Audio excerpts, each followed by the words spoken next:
All right, can you guys hear me? Jeez, I was talking to myself for like the last 5 minutes. Damn, or was I? I'm not sure. If you guys can hear me, just type it in the questions box below so I know you guys can hear me. Okay, yeah. All right, thanks, Mike. Glad to see all of you guys on the webinar. I'm gonna wait like 3 more minutes, so yeah, so everyone can jump on.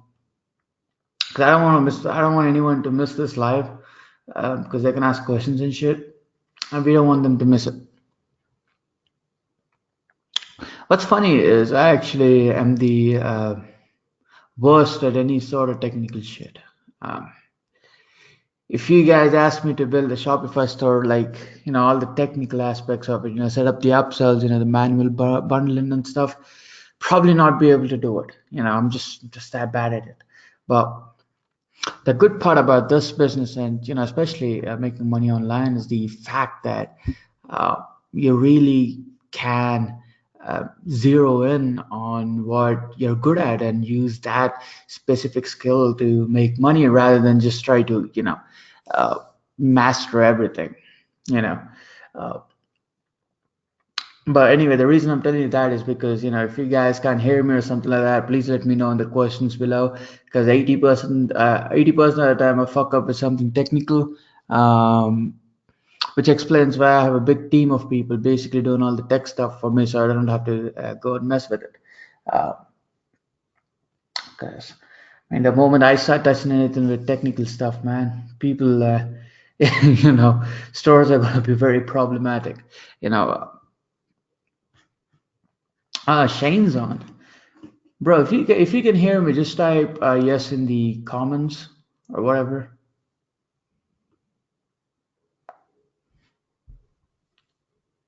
Okay? Okay, Jay can hear me. Nice to see all of you guys on the webinar, man.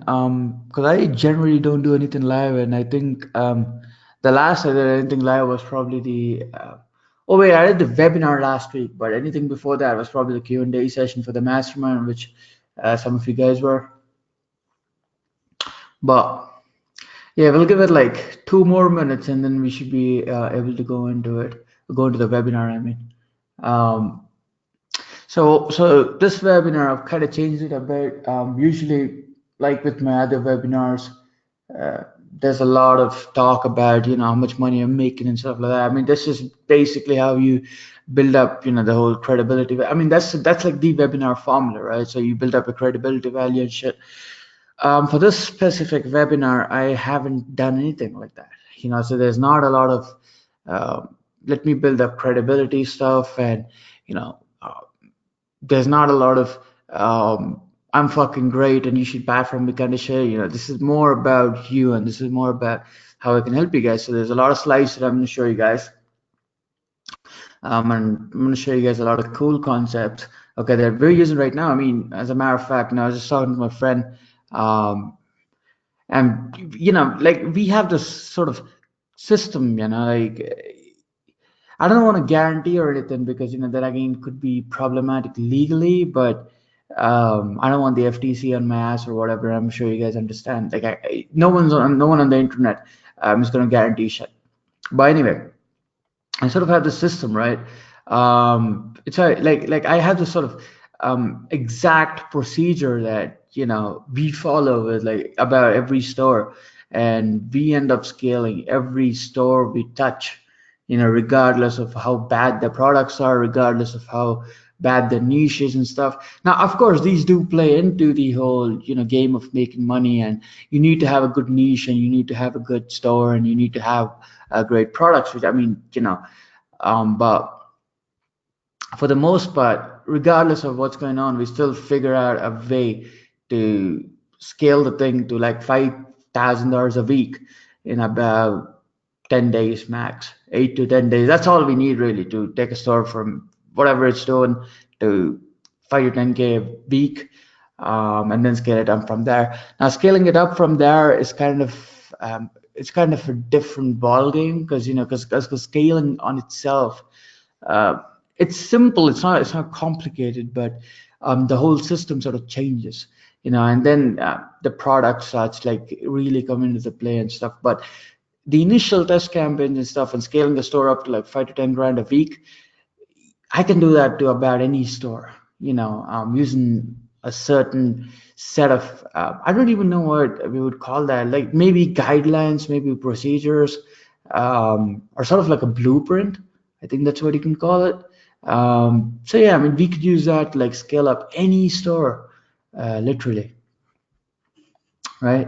So anyway, let me get right into the webinar, because we waited 5 minutes for the people that were supposed to join. So if they haven't joined, they're probably going to watch the replay.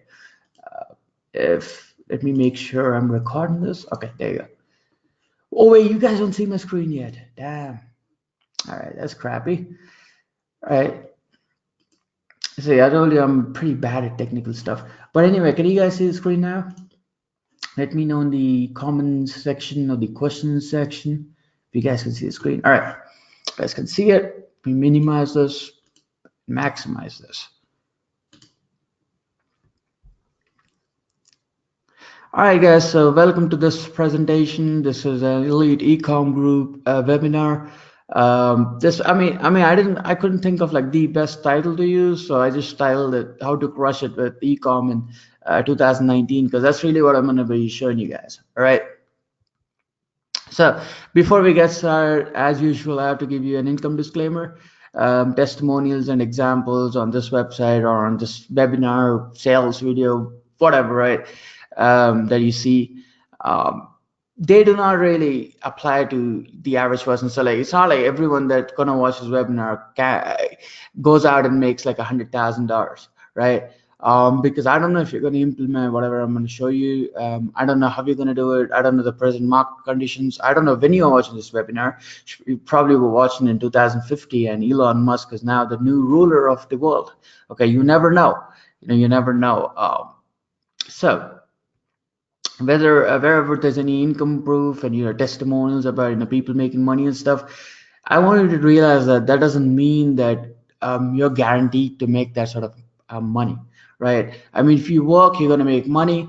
You're probably going to make more than them. You might make less than them. No guarantees there, right? Refer to our full earnings disclaimer at eliteecomgroup.com/earnings disclaimer. Now that since that's out of the way, let's get right into the webinar. Here's what I'll cover on this webinar. Number one, I'm gonna be so last week I did a webinar and I shared this, and I wanted to share this again because this was such a very important sort of principle or important sort of guideline basically for the whole operation that I'm gonna be showing you guys. Okay, so we ran this promotion and we've taken the same sort of method was used on like 3 or 4 different stores, and all 4 stores were scaled up to $10,000 a week or $5,000 a week actually on some stores. And I think 2 stores did about $10,000 a week in sales. Okay, it's our profit in sales within I think about 8 to 10 days using the exact formula I'm going to be showing you guys. Okay, so I'm going to be showing you one specific promotion that did about 4,700, I believe. Second, I'm going to be showing you guys the 3 phases of Facebook advertising. So Facebook ads, right? Like all these gurus, they're sort of complicated and they sort of make it seem hard and, make it seem like it's some sort of rocket science. It's really not. It really goes down to 3 main phases, and all the ads, everything that you're doing right now can be broken down into those 3 phases, right? And I'm going to be showing you guys exactly what those phases are and how you can implement some of the techniques and strategies I'm going to be showing you guys to get the results. Number 3, the exact steps we took to scale a store from 0 to 5K a week. I'm going to be showing you exactly what we did. Number 4, niche store domination. Some of you guys are probably doing drop shipping. Some of you guys are watching this webinar are probably doing drop shipping. You guys are probably doing print on demand. What I'm going to be showing you guys is how to combine print on demand and also drop shipping into like one single niche store, and basically capitalize on that one segment of the market, which is called as a niche. I'm going to be showing you guys exactly how to do that. And then we have the ecom predictions.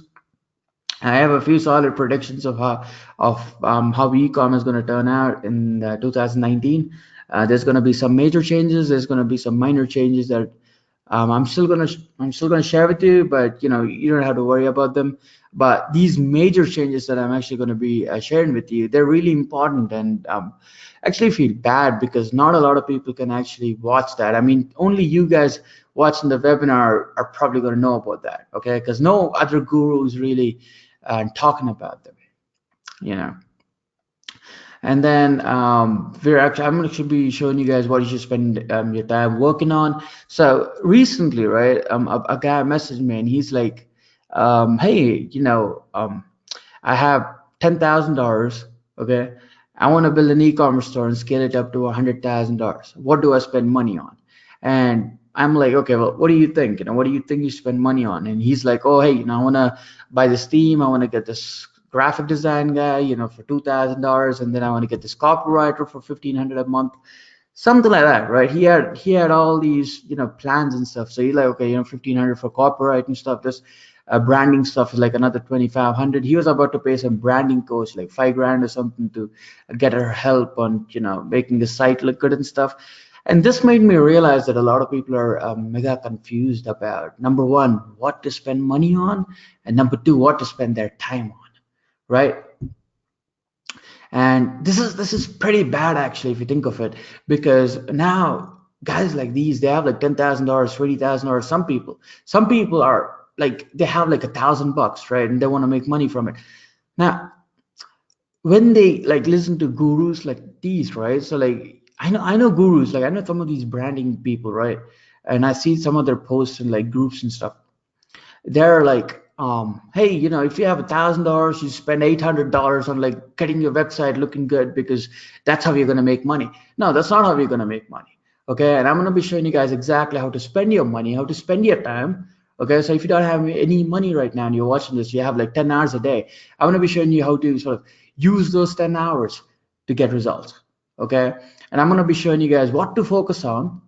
Okay, because that's kind of important, and no one sort of talks about this kind of stuff because I mean, the major problem really over here is most of these gurus you guys are listening to, or the other people in the industry are listening to, they don't know your problems. They've never been in the place that you are. So a lot of times what happened is, when people jumped over to the whole e-com industry, they were already making big money. Like most of the people that jumped onto the um, e-com game, they were already making money with whatever, with CPA, stuff like that, back in the day.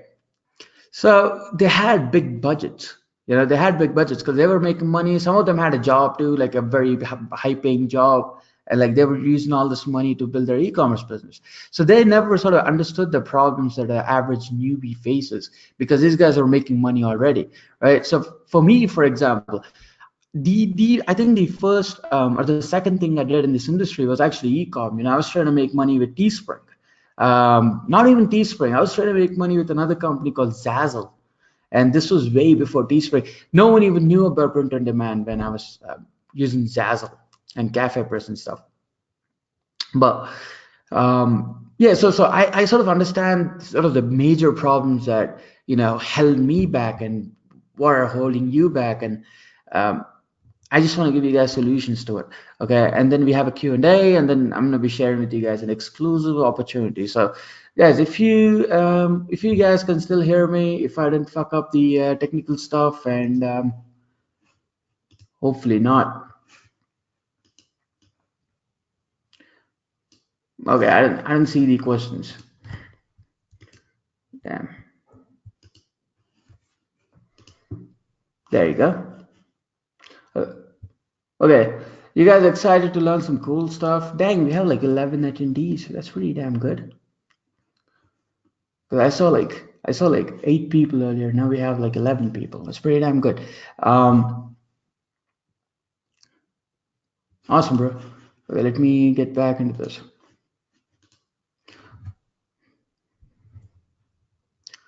And then we have the Q&A at the end where you guys can ask me questions and stuff. I'm gonna be around for like 10 minutes, and you guys can ask me whatever you want to ask me.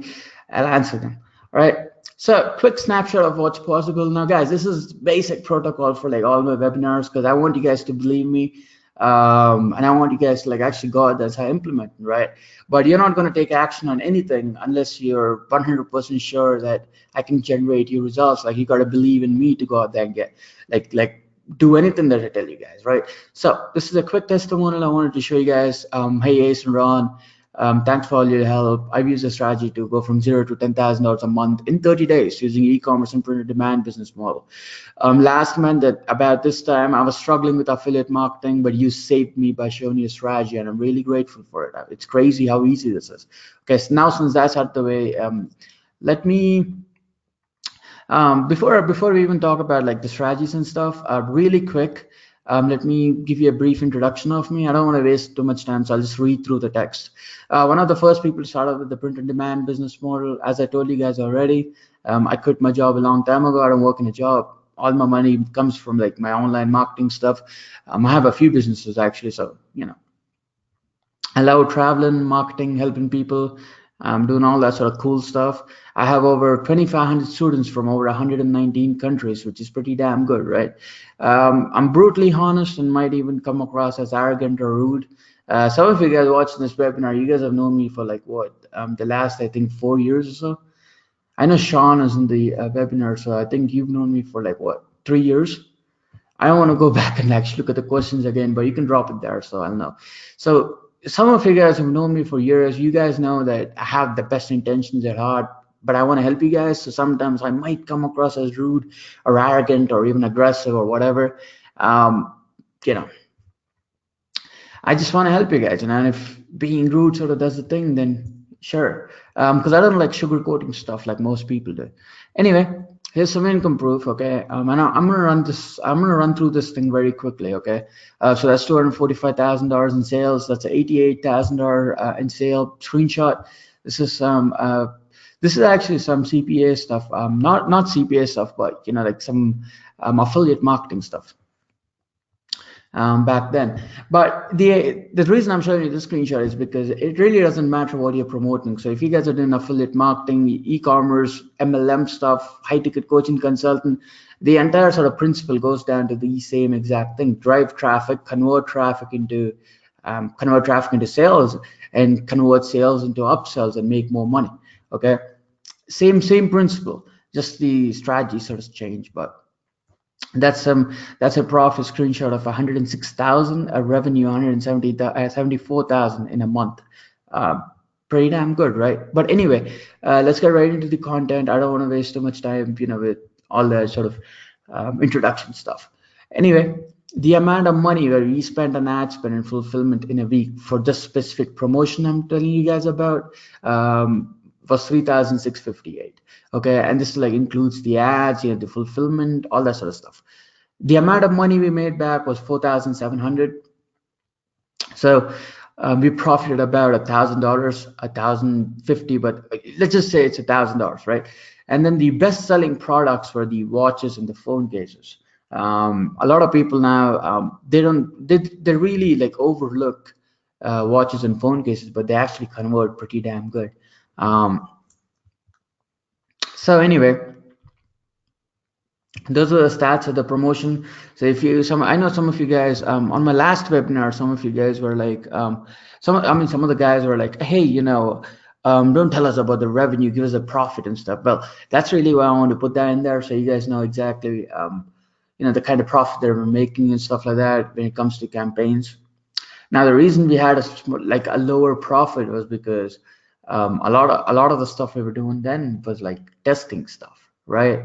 And when you're scaling, what happens is like your profit range goes down. But I'm going to explain that in a second here anyway. So let's just get into this first.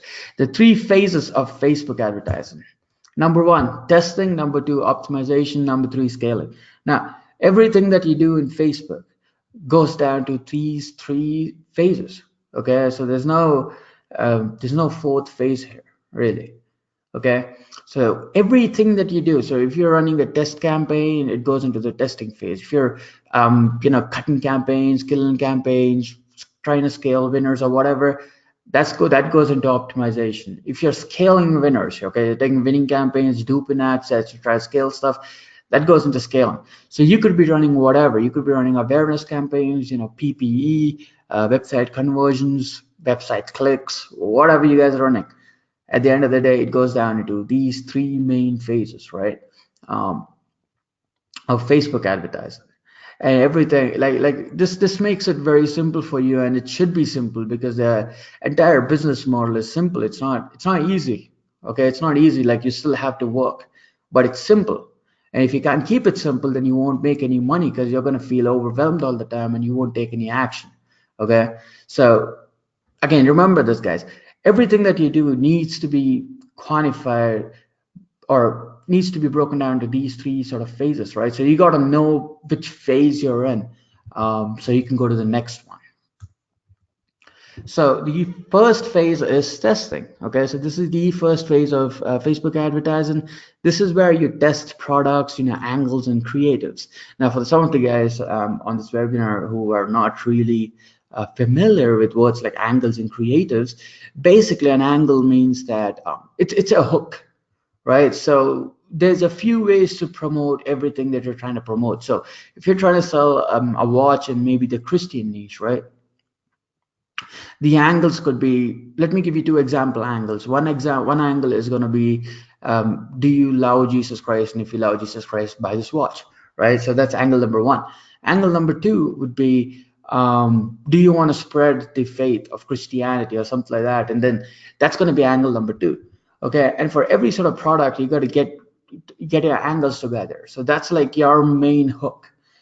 Think of it like, you're sort of, it's like, how do I put this?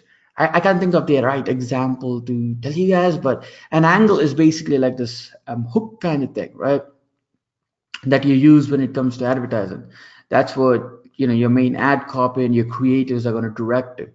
So your creatives on the other hand are banners you use, any images you use, any videos you use, stuff like that. Okay, and products, you guys know what products are.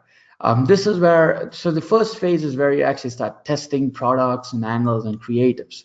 Okay, here's the deal with testing. The more you test, the more likely you're going to find a winner. That's just the law of Facebook. Okay, that's just the law of Facebook. The more you're going to test, the more likely you're going to find a winner. Okay, now if you're a complete newbie, right, what I would suggest you do is I would suggest you spend a lot more time, actually making sure you're getting your campaigns testing correctly. Okay, because what happens is a lot of times people watch webinars like these and they go out there and they're like setting up 100,000 campaigns, but they don't set them up well. They don't set them up in the right way. Now they will make money. Okay, if you guys, look, here's the deal. If you spend $1 million on ads, you are going to make money even if your entire system is messed up. Okay, that's just it. You are going to make some money back. Now, are you going to profit? Maybe not. Okay, you're going to be in a loss, but you are going to get sales regardless of how crappy your funnel is. Okay, that's how Facebook works now. The golden age where the best copywriter gets the sale is over. Now you have the Facebook pixel. The algorithm does a lot of stuff for you. It goes and gets you buyers, right? So remember that. So if you spend $1 million, you're going to make some money back. You might not make a profit, but you're going to make some money back. Okay, so here's the deal. When you're testing, right, you gotta be like, especially when you're getting started, you gotta be extremely careful of how you're testing. But when I say careful, I don't mean like you get scared of testing. I just mean that you gotta pay some extra attention to make sure that you're doing everything in the right way, because you don't want to mess anything up. And what you should be doing is you should be testing a lot of campaigns, a lot of them, not 2 campaigns, not 3 campaigns, not 4 campaigns. You should be testing a lot of them. Okay, by campaigns I mean ad sets, by the way. I'm sorry, I just like calling them campaigns, because it's generalized and whatever. So you gotta be testing different audiences, and you gotta be testing different ads, testing different creatives and stuff. I'm gonna give you guys a formula in a second, actually showing you what to test, and the aggressive plan and the more conservative plan for testing. But anyway, Be as data centric as possible. So what happens is a lot of times, people start doing some testing. They put their emotions in the game, and they're now testing some stupid shit. They have a t-shirt that's not selling, and they're spending $100,000 on it a day. Now, and then it starts selling, but then these guys are losing money rapidly. Don't mess around with stuff like that. Okay, so you put your emotions out of the picture. Something's not selling, you got to cut it. Be very analytical. Another thing is, I see a lot of people coming out there, like especially in these Facebook groups, posting things like, hey, I'm doing all this stuff, I'm working 10 hours a day on my e-commerce business, I'm not making any money. Well, what are you doing? Start to quantify your actions. What are you doing? Are you testing more campaigns? Are you testing more ads? How many products have you tested? How many creatives have you tested? How many angles have you tested? How much traffic have you run? A lot of times the answers to these questions are probably nothing. They've not run any traffic to it. So what have they been working on? Stupid shit. They're trying to make the whole design look good. They're trying to make a button look a certain color. They're trying to do all that stuff. So at the end of the day, guys, I'm going to run you through the whole focus graph, or whatever you want to call that, and I'm going to be showing you guys what to focus on. And if you just follow that, right? If you just follow that, you're going to be making money in no time. I can't guarantee it legally, but I'm just going to tell you, you're going to make money in no time. Okay, so if you follow the graph, you don't make any money in the next 60 days. You hit me up, I'll give you twice your money back. Okay, but you got to show me proof of actually maintenance stuff. If you can do that, I'll give you twice your money back. All you got to do is follow the graph. Okay, and if you can do that, like I'm serious, because like I've done this for like a while. I've used the same formula pretty much to kill it with every business. you know um, the same graph, like whenever I stray away from the graph I'm going to be showing you later, I don't make money. Okay, but anyway, so the goal now, the key goal of this phase now is to launch as many campaigns as possible to see what sticks. Okay, so you're throwing a lot of stuff at the wall and you're trying to see what sticks. That's the goal of this phase. Okay, so now another thing I want you guys to realize is to take everything through a specific phase. Okay, so do not overwhelm yourself by trying to do everything at the same time. Take them through phases. So you don't try to scale your campaigns on the testing phase. Okay, you don't try to optimize your campaigns in the testing phase. You don't try to correct budgets in the testing phase. You don't do manual bidding on the testing phase. All you do on in the testing phase is set up more campaigns. It's to launch campaigns. That's the purpose of phase number one. Okay, so whenever you're launching a campaign, like new campaign, that's what you got to remember. You're in the testing phase. Okay, now let me show you a few plans that you can use to test stuff. So we have the aggressive plan number one. So the way the aggressive plan works is you take 4 products, okay, you take 5 audiences, you take 4 ad angles, and then you start hitting 2 creatives per ad angle. Okay, and this you're going to be spending about $50 a day on an ad set. The reason you're going to be spending $50 is you're going to get sales much faster. Now let me put it this way. Let's say you have a product that you make a profit of $5 on, right? And you're spending like $7 per sale, on like the ad spend. Now, if you're spending $7 per sale on an ad spend, or like in the ads or on the ads, how many sales can you get if your budget is $10? One, right? The second one, you're probably going to get the second one the next day. Unless Facebook overspends your budget, which it does sometimes. But if you have a budget like a $50, right? How many sales could you get? If let's just say you're spending about $10 per ad per sale, $10 per sale. How many sales can you get if you have an ad set that's spending at about $50 a day? You can get about 5 sales, right? So you have that sort of fast results coming in, and that's really why you sometimes could use like higher budgets. Now when you start like really getting used to the game and start making a lot of money, you would be able to spend a lot more money on the aggressive plan per ad set, okay, just on the testing phase, because at that point you sort of have this finger touch feel. I think that's what it's called, fingertip feel, I'm not sure. you're going to know what's going to convert and what's not going to convert, right? So in that situation, it would be okay to spend a lot of money. But when you're starting out and you want to use the aggressive plan, use this. Okay, so take 4 products, 5 different audiences, 4 ad angles, 2 creatives for each angle, and $50 per ad. So you're approximately going to be spending $1,000 a day on ads, okay, in the testing phase. Now, some people need a low budget variant because you guys can afford to spend $1,000 a day on ads. So what do? Here's a low budget variant. You test 4 products, you test 2 audiences, you test 2 ad angles, and then you test 1 creative for each angle. Now, notice the way the number of products doesn't go down, okay? Because if like how I don't care how low of a budget you have, you shouldn't be lowering the amount of products that you can actually test, okay? You got to be testing as many products as you can. Now, when I say that, I don't mean you go and create 100 different products and try to test them all.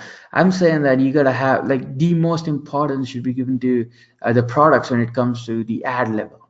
Okay, so you got to be testing a few products. The audiences, sure, you can test a few audiences, but the product is like the main thing, and then everything that you have to reduce in the testing phase, you got to pull down the numbers of the audiences and the ad angles and creatives. So for example, if you're on lower budget than $160 a day, you can drop the ad angles to 1. Okay, you can drop the budget to maybe 10. Now, I do recommend this low budget variant. This is probably going to be the best plan for you, honestly. Take 4 products, you take 2 audiences, 2 ad angles, start launching a bunch of campaigns. You're gonna get some sales. Okay, you're gonna find something that's working. So you can go to the next phase, which is the optimization. But anyway, testing tips. Do not touch the ads for 72 hours.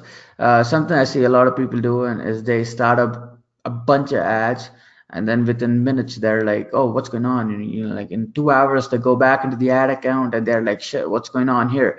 What's happening? Why am I not getting sales? Like, no, you got to give it some time to actually stabilize. Okay, at least 48 hours.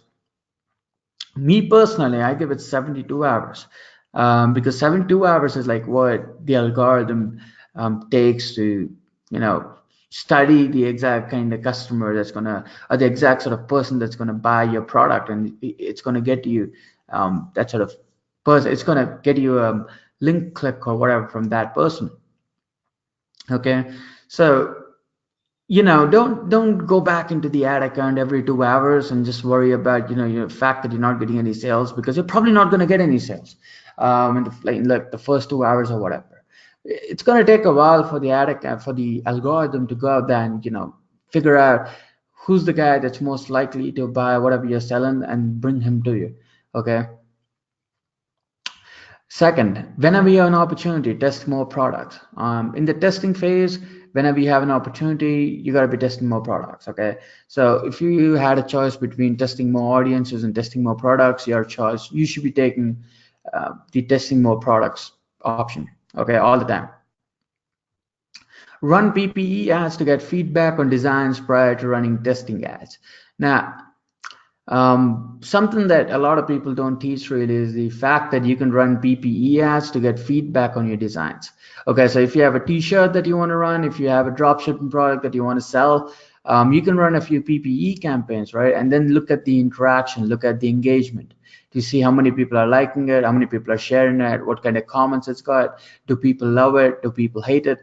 And once you figure that out, right, you can really have a lot of control over how you can go get some sales. And you'll know for a fact that some product is going to convert, so you can go a bit more aggressive in terms of advertising. Okay, because without this step, right, what's going to happen is you're going to be running a bunch of website purchase ads, but the problem is now we don't know what design people love and what design people hate. You're just trying to get sales. That's a bad way of doing it. When you run PPE campaigns, you'll instantly figure out if a design is something that people like and if it's something that people hate, and you can kill the design right there and then. If you don't like it and the audience doesn't like it too, or if the audience really hates it, you kill it right there. And the design that actually is loved by the audience, you can put that in the website purchase ads, and you could be getting sales. Okay, so that's like a cool system that you can use to actually measure the likability of a certain product, and then using purchase ads to get sales. This will save you a lot of time, money, and energy, because PPE ads are not as expensive as website conversion purchase ads and stuff. So preferred audience size for testing 1.5 million plus. This is something that I highly recommend you do. Do not go too narrow. I know people. Some people, they choose niches that are too narrow. That's a big problem too. If you're in a mega narrow niche, you're gonna be in problems. Okay, preferred audience size is 1.5 million, so don't go below that. Don't do any deep targeting or placement targeting on this level.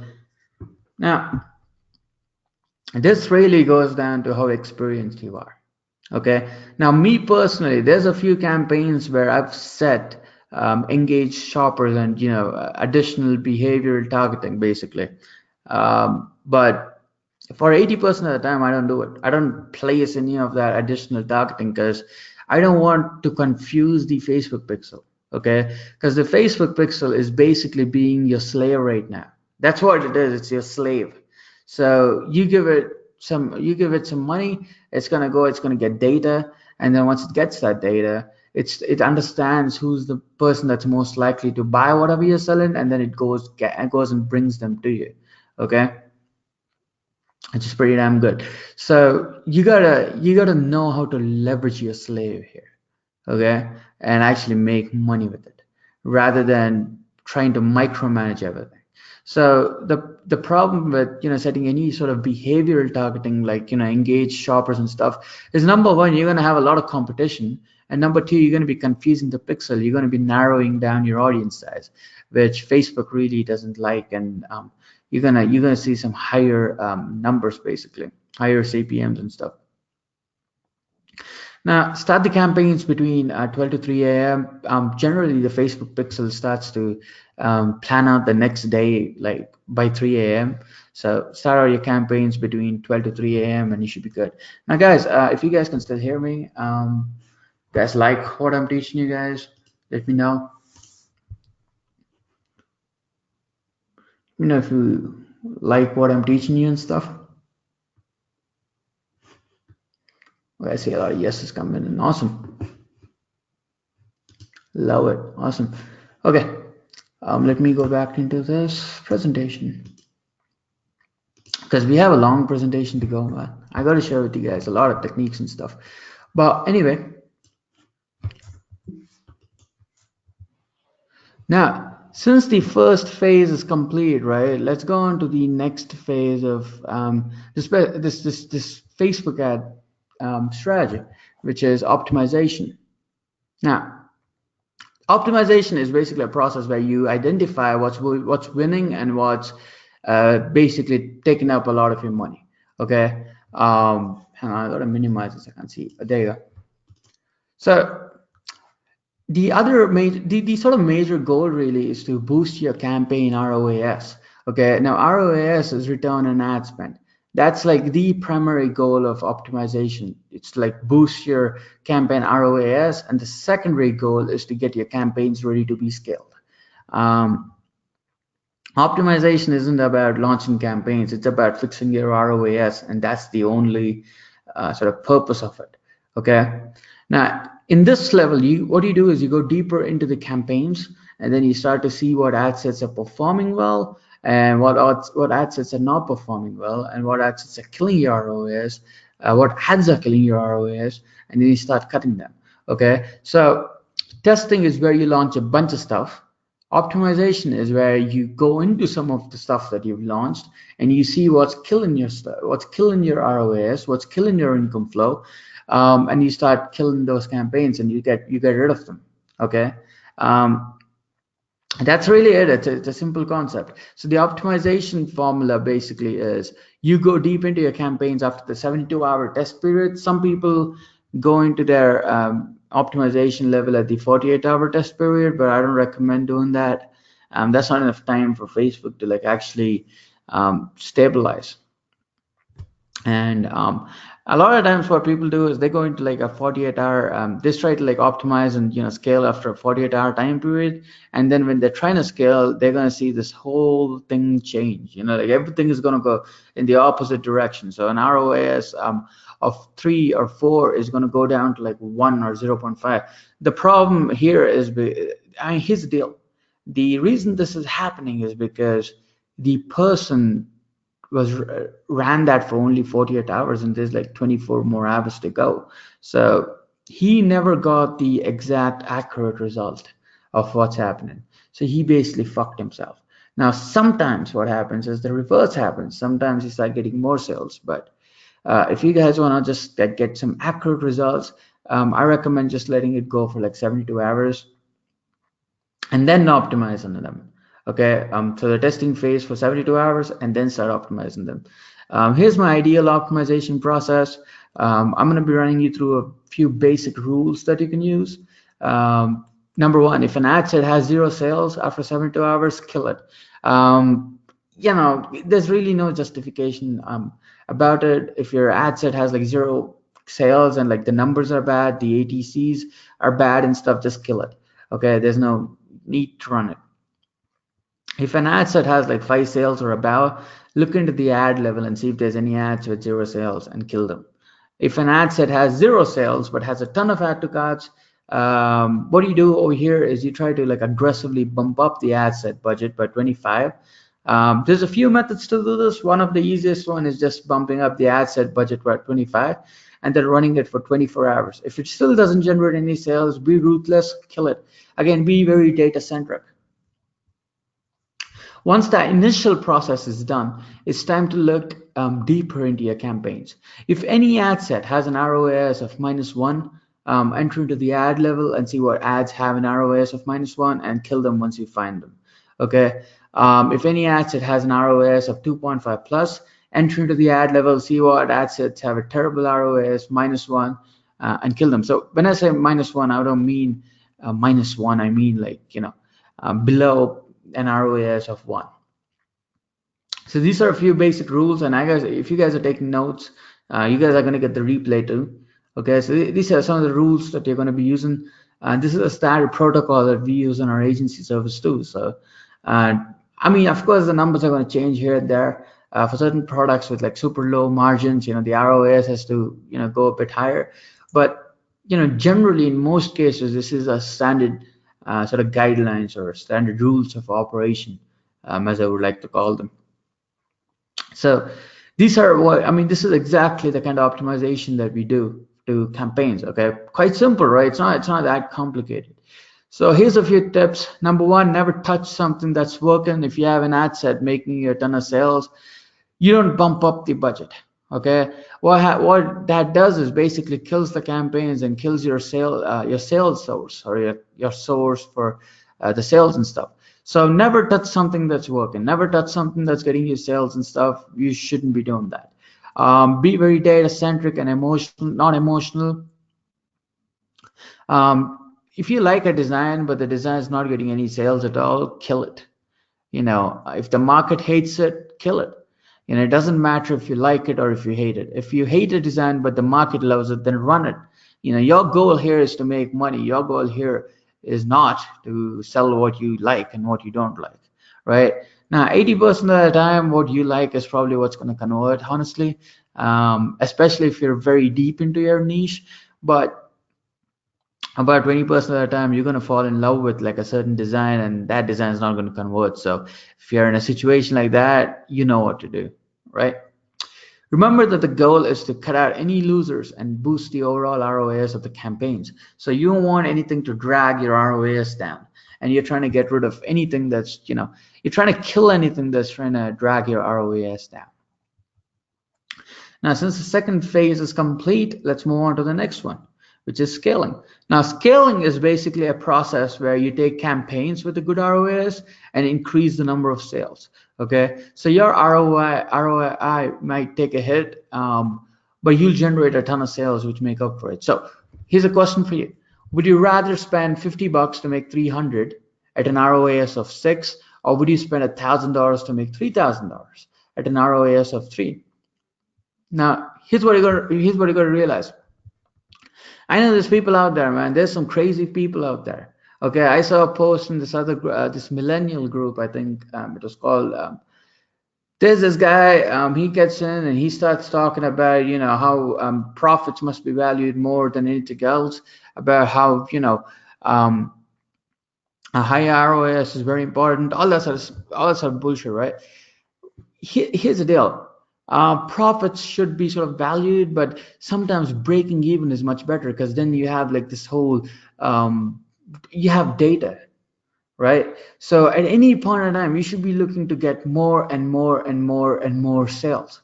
Now, for example, if I had a choice between making $3,000 in profit,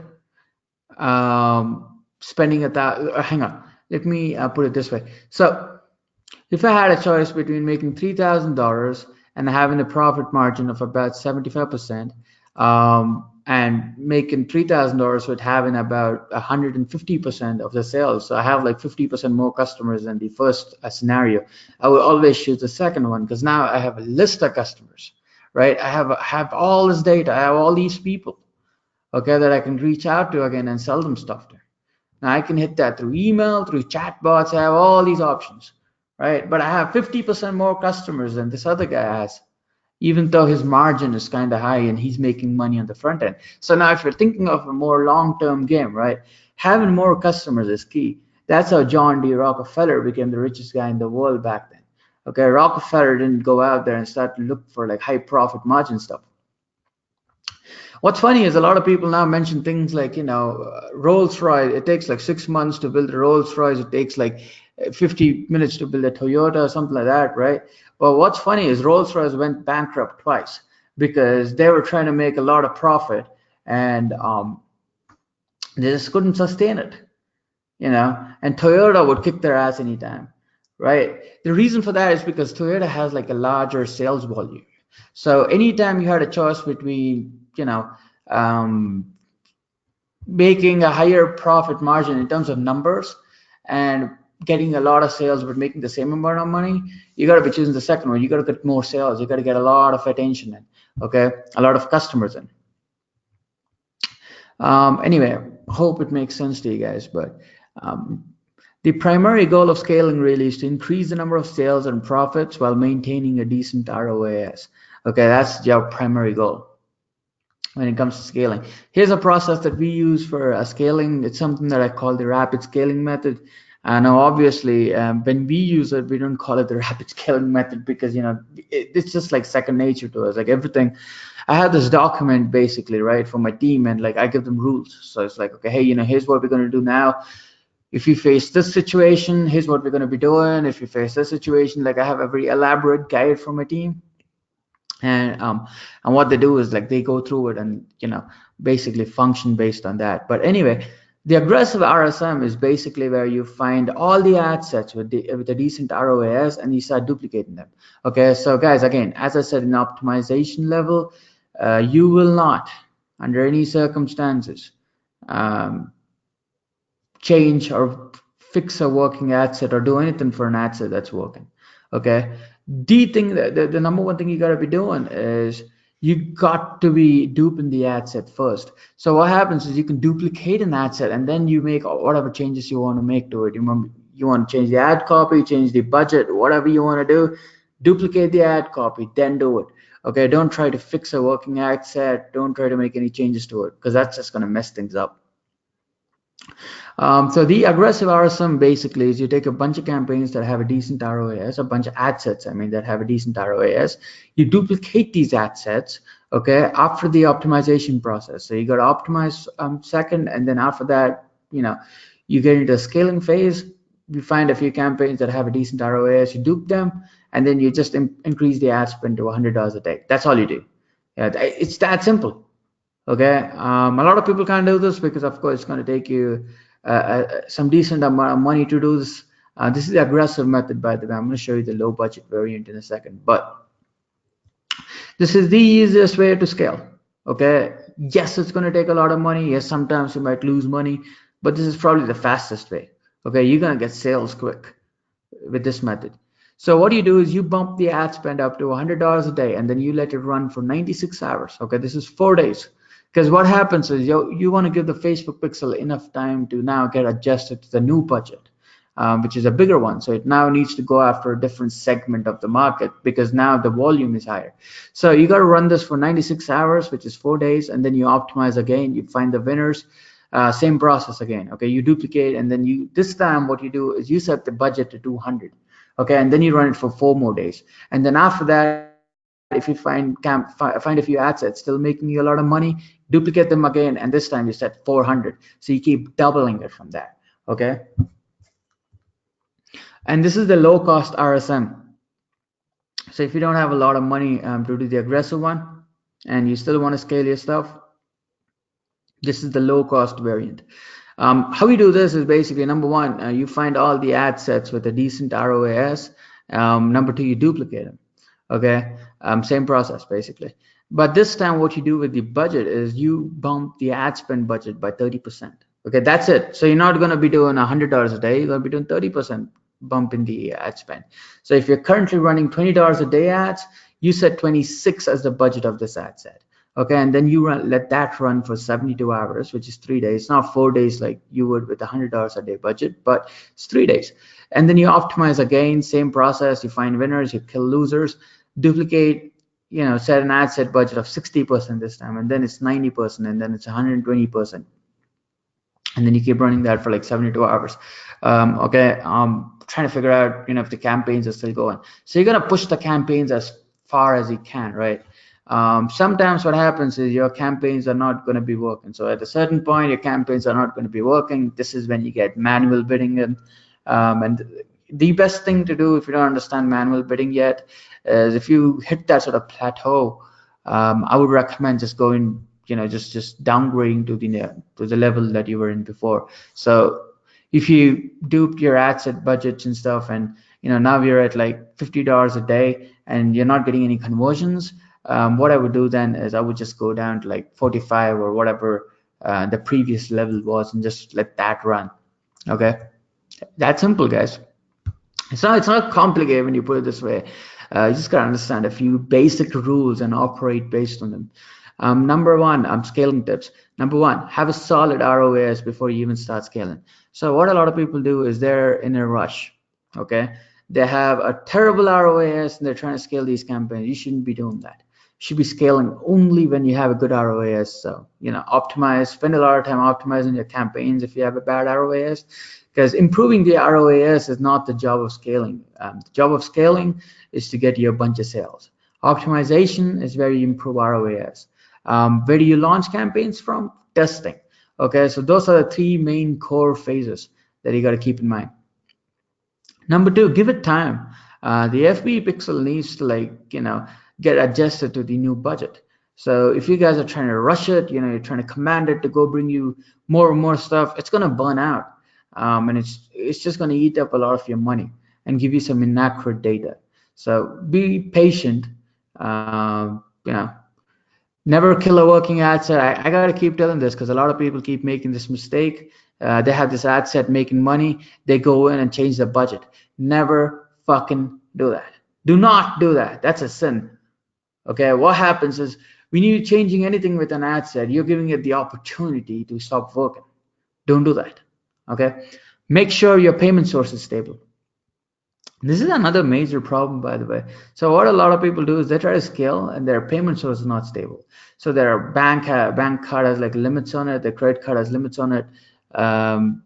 Probably the credit card doesn't like Facebook. Sometimes like your credit card will stop the payment and it's gonna report as unauthorized charge or whatever. So you gotta fix all of those problems before you start to scale your campaigns, because that's gonna be a big issue for you. Okay, whether you realize it or not. So let's say you're 48 hours in. Okay, let's say you're testing stuff and you're 48 hours in and you're testing stuff at like $100 a day. Now, if your payment source is going to fuck up now, right, what's going to happen is all your campaigns are going to stop and all the previous data is now going to get a bit corrupted because there's that halt. okay?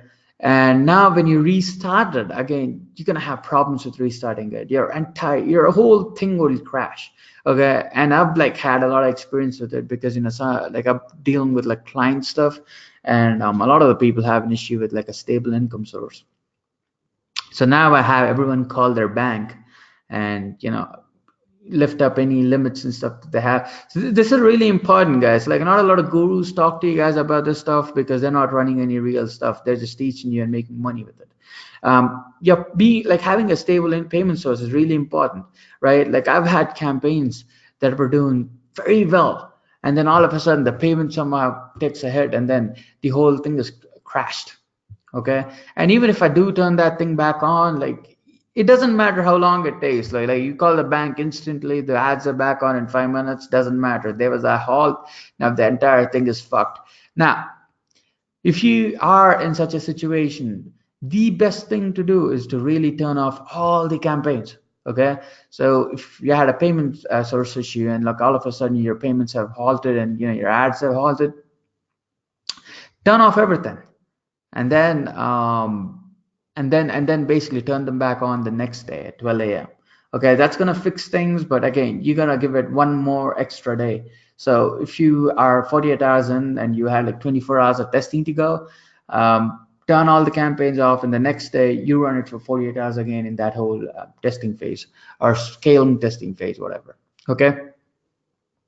There's no one right scaling method. There's a few different methods. There's LLA methods. There's methods where you scale with like incremental budgets and stuff, which is something that I kind of showed you, but there's a few different ways of doing it. No, there's no like one right scaling method, like there's a few different ones.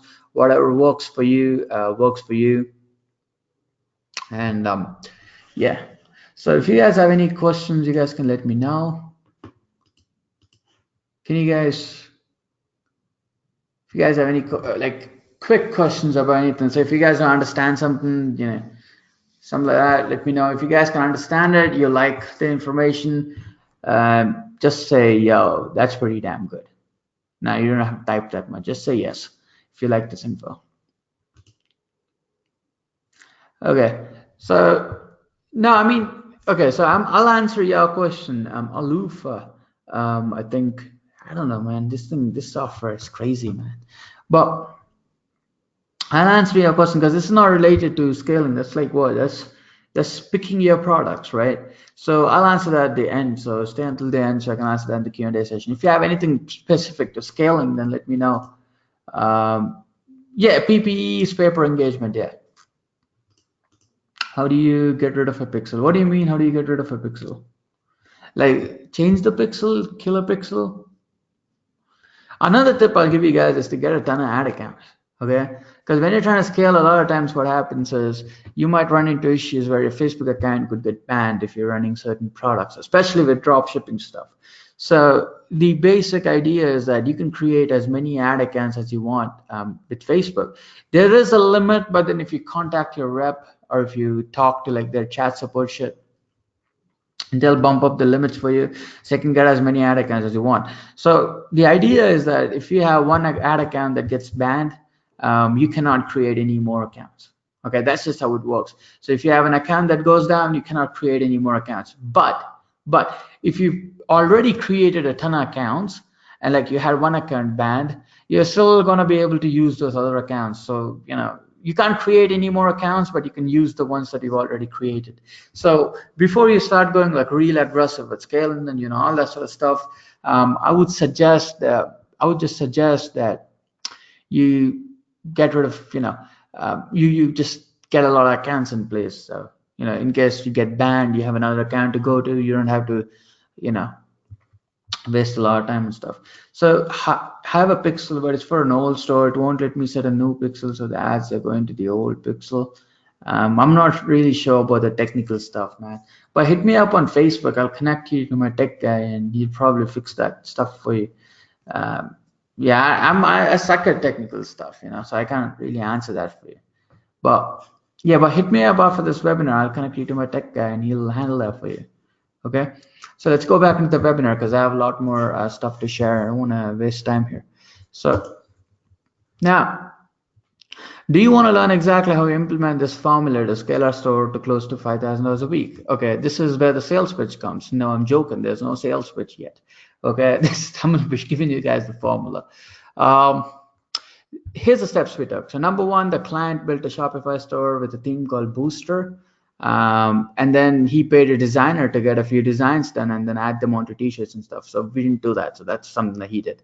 And then he paid a Photoshop guy on Fiverr to create like videos for his phone cases. So basically, these Fiverr guys have like templates and they take your design and put it on them using Photoshop. Again, I'm not the best guy at tech stuff, so I don't know how they do it, but I know for a fact that I can pay them and they'll do it for me. So basically, they add the design onto the phone cases and stuff in the video, and you can run ads to them. So we started off by running a few $5 per day PPE ads, trying to get feedback and stuff. And then once we got the feedback, we started, going back to website purchase ads and stuff, which I'm going to share with you. So we then took the designs that had the highest engagement and set up website purchase ads, conversions purchase ads. A lot of people recommend you do add to carts. Do not do add to carts. It could work, but a lot of times it's just Facebook trying to steal your money. Okay, because Facebook wants you to spend as much as you can on it. All right. Do not do add to carts. Trust me, guys. Go straight for website purchase ads. That's going to train your pixel pretty damn well. All right. We tested 5 audiences for this specific store and this specific project. 3 ad angles in each. We started getting purchases at a pretty cheap CPC, cost per conversion, not cost per click. So we then start to scale the campaign by bumping the ad budget of the winning ad sets to $100 a day. Aggressive RSM. This works pretty much every time, in my opinion. It just takes a lot of budget though. So, you guys better be ready with the money to make sure that you're actually going to make this work. Okay. And just like that, within no time, we have a store that's making like $5,000 a week. Right now, it's doing a lot more. I would rather not give you the number because I don't remember it exactly. And if I somehow give you the wrong number, then I could be in some real legal trouble. So I would rather not give you a number. Okay. To be honest with you, however, we only made like 1,000 in profit the first week, doing the whole initial process. But like now we have campaigns making us 3 to 4x the amount of money we're putting in, and on the that's pretty dope. Okay, even though we're doing that whole sort of testing phase and the initial phase, I would not call that testing phase because that's not really just testing. It's like the initial phase. The whole thing's called initial phase. We only made about 1,000 profit, like out of the $5,000, but now we're doing like a lot more in profit. We're currently working on scaling these campaigns to $20,000 a month while spending as less as $5,000 to $6,000 on ads, so we can really make a lot of money. Okay. Since that is covered, now let's talk about niche store domination. Okay, so guys, look, this is a different approach to what everyone does and teaches. The key with this method is to focus intensely on one single niche and crack it. Okay, what niche you choose really doesn't matter as much because a lot of people message me. They're like, oh, what niche do I choose? My niche is not working. What matters most is really choosing a niche that's not too broad and that's not too narrow. So I was just talking to my buddy like yesterday about this. Let's say you choose a niche like Harry Potter, right? Your thing, like your entire sort of design encyclopedia, I think you can call it, I'm not sure, but your whole sort of opportunities to get like great designs in place are very limited.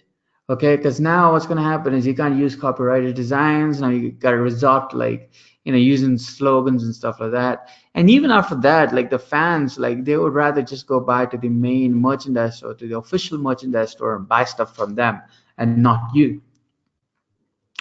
Now, this is bad, right? So you shouldn't be in a niche that's super narrow like that.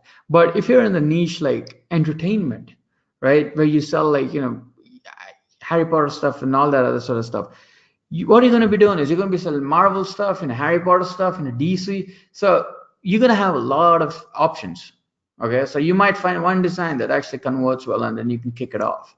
So you got to be in a niche that's not too narrow, like just Harry Potter, and you don't want to be in a niche like entire fucking television. Okay, you don't want to be doing designs for Marvel on the same side that you're doing designs for Oprah. Okay, that's not good. You don't want to be like mega broad like that, and you don't want to be super narrow either, because then your options are going to get cut off. So you sell a combination of drop shipping or print on demand or whatever else products you want to sell. So that's basically the idea. You build a niche store and then you sell a bunch of products on it: drop shipping, print on demand, um, whatever, white label products, whatever you guys want to sell that's related to your niche. um, and why build a niche store? Here's a few pros.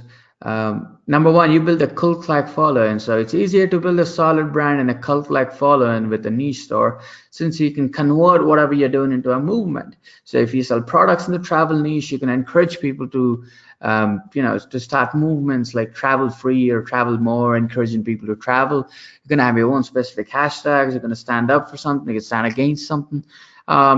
These sort of build a good, motivated, cult-like following, right? So that's going to increase your average order value. It's going to increase your average customer value and all the other numbers and make you a ton of money.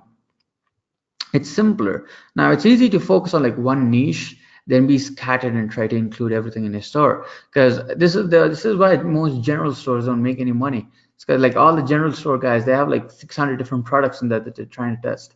It's not cool.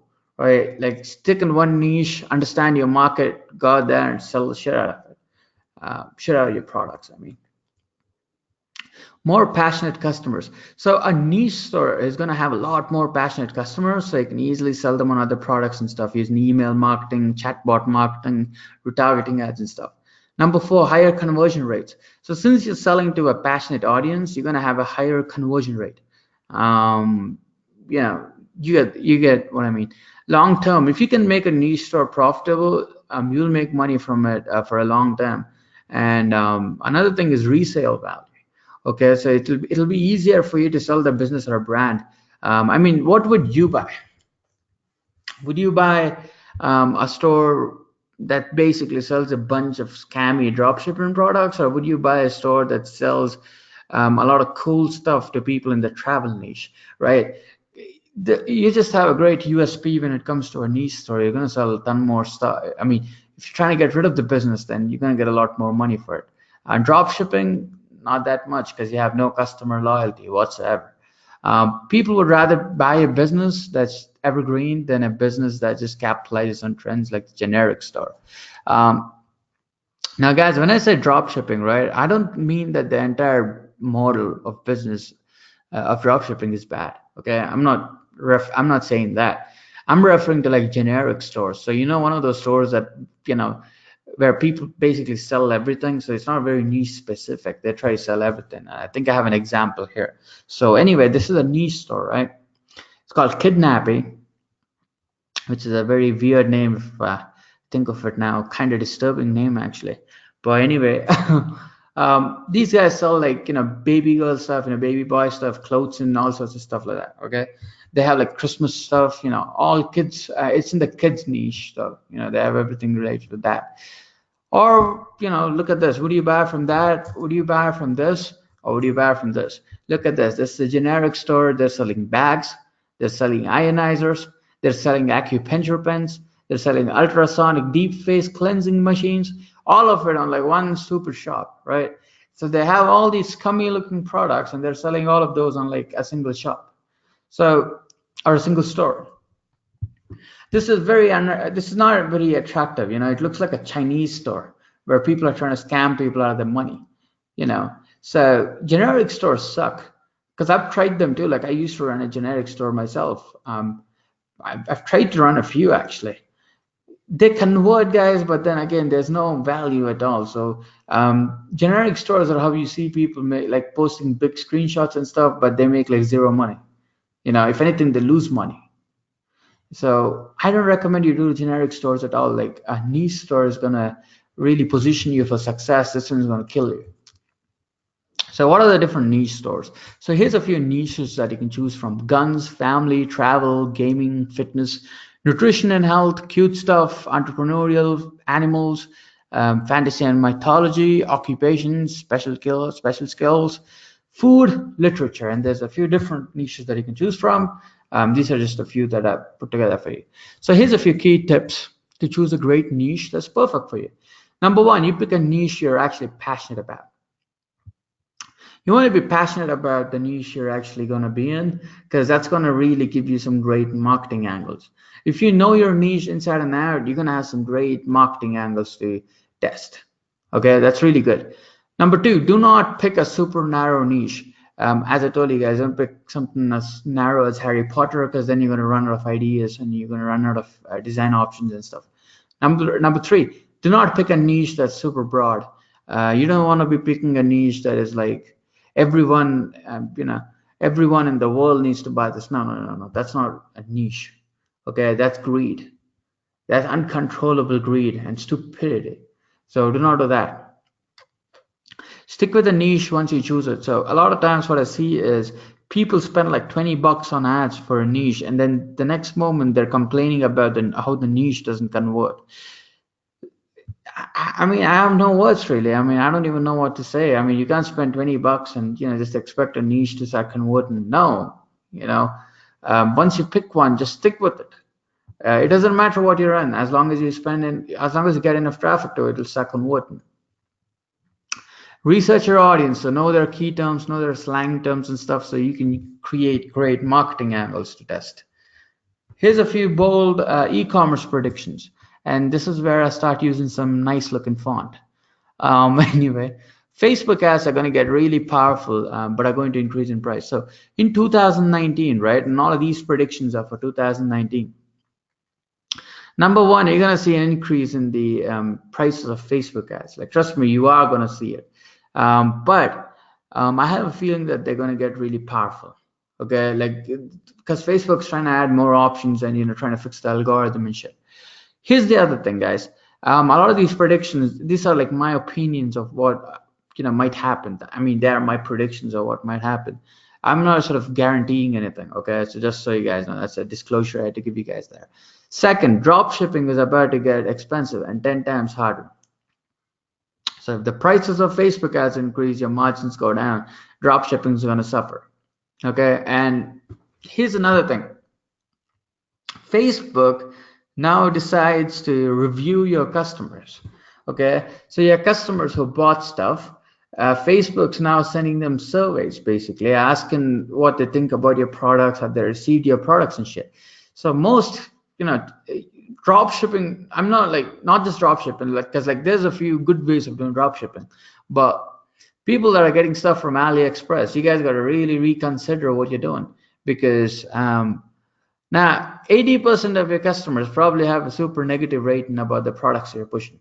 Okay, so Facebook's got this whole new deal where they survey your customers, and if your customers give you a bad rating, they kill your account, or they limit your reach and increase your prices.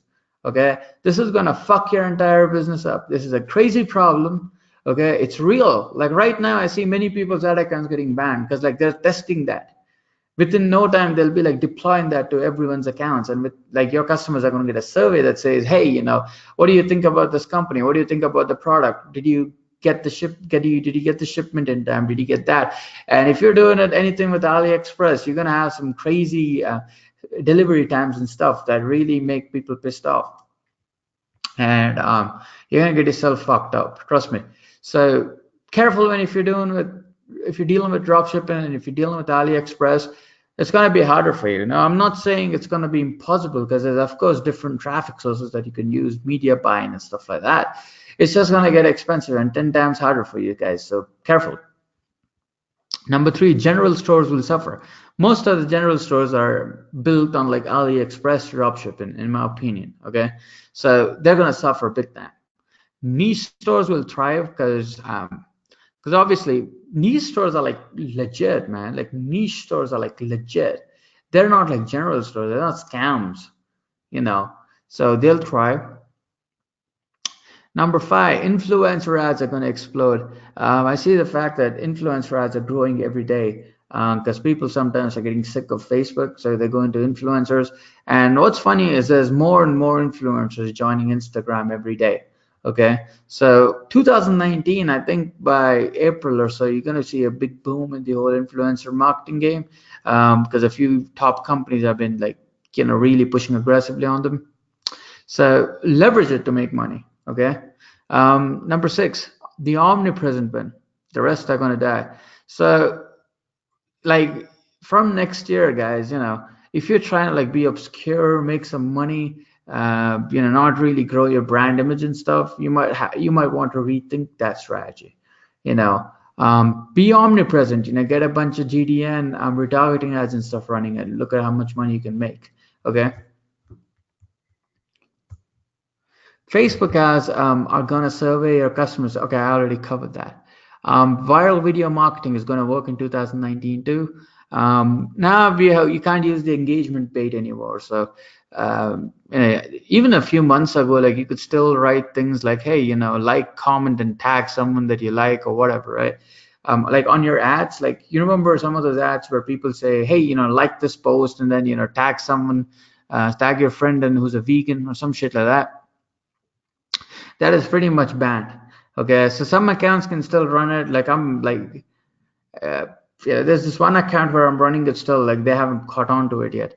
It makes it some money. The thing is, like with engagement bait, like you are going to make some money because people are going to tag their friends in and shit. It's a call to action basically.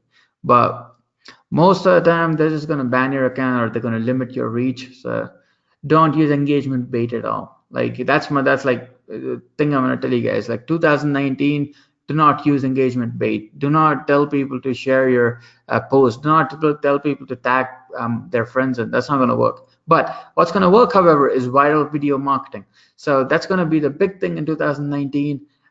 So yeah, get ready to get some video ads in place, because picture ads are dying, like image ads are dying. When you compare them to video ads. Okay, so just get ready. Just be prepared for what's coming in 2019. Automate your customer service. So again, the fact that Facebook decides to survey your customers and then limit your reach and then even ban your accounts if necessary, you got to get some good customer service in place. Okay, and now what's funny is, like, now you can get amazing customer service in place because a lot of the stuff is very easily usable. Like I can set up a Zendesk account, and I'm like the most terrible guy at tech stuff. So all it takes for you is like a while to set up, like set up a basic FAQ support portal, and maybe hire a few Filipinos or whatever to handle the support stuff for you. Okay, just get good customer service in place. It's really important now, since you got Facebook doing funny stuff basically. Then video ads are going to kill image ads. That's my prediction. Image ads are still working, don't get it twisted. People still making money with image ads. All I'm saying is, like, video ads are going to be much better in 2019, and they're going to be much more effective. The last one is augmented reality ads won't be as big in 2019. So if you know a guru that's saying, hey, I'm going to show you guys how to run augmented reality ads to make a lot of money, run away from them, they're lying. I'm like, I'll bet on it. 99% augmented reality ads are not going to be a big thing, because there's too many things that the Facebook interface lacks to make that work. So yeah, AR ads are not going to be a big thing. If someone promises to teach you AR ads, you shouldn't trust them. They're lying. What should you spend your time working on? So what should you spend your focus on? What should you spend your attention on? I told you guys I'll be covering this, so let's go. Let's get right into it. So the importance of focus. Now, guys, look, here's the deal. You got to be able to focus on certain tasks at hand. Okay, and this is one of the reasons why most people fail in any business online. They cannot figure out what to do to get results. Okay, and this is a big problem. They cannot figure out what to do. So a guy complaining about the fact that he's working 10 hours a day but still not making any money. Why do you think he's doing that? He's not doing that because he's actually working 10 hours a day. 80, like he's not working 10 hours a day. He's working 9 hours a day. Or he's working like 1 hour a day and like 9 hours he's worrying about shit. Okay, he's like, oh, what do I do? What do I do this? Why do I do this? What do I do this? Now, the problem here is he's number one worrying about stuff, and then number two he's finding useless shit to do.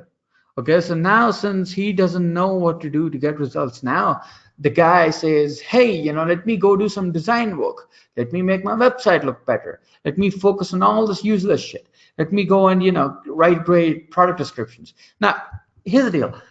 Good home pages, good designs are really important. Like having a neat looking website is really important, but you got to know what to focus on and when to focus on it and when not to focus on something. Okay, so anyway, I'm going to show you guys what to focus on and what not to focus on, so you really get the idea.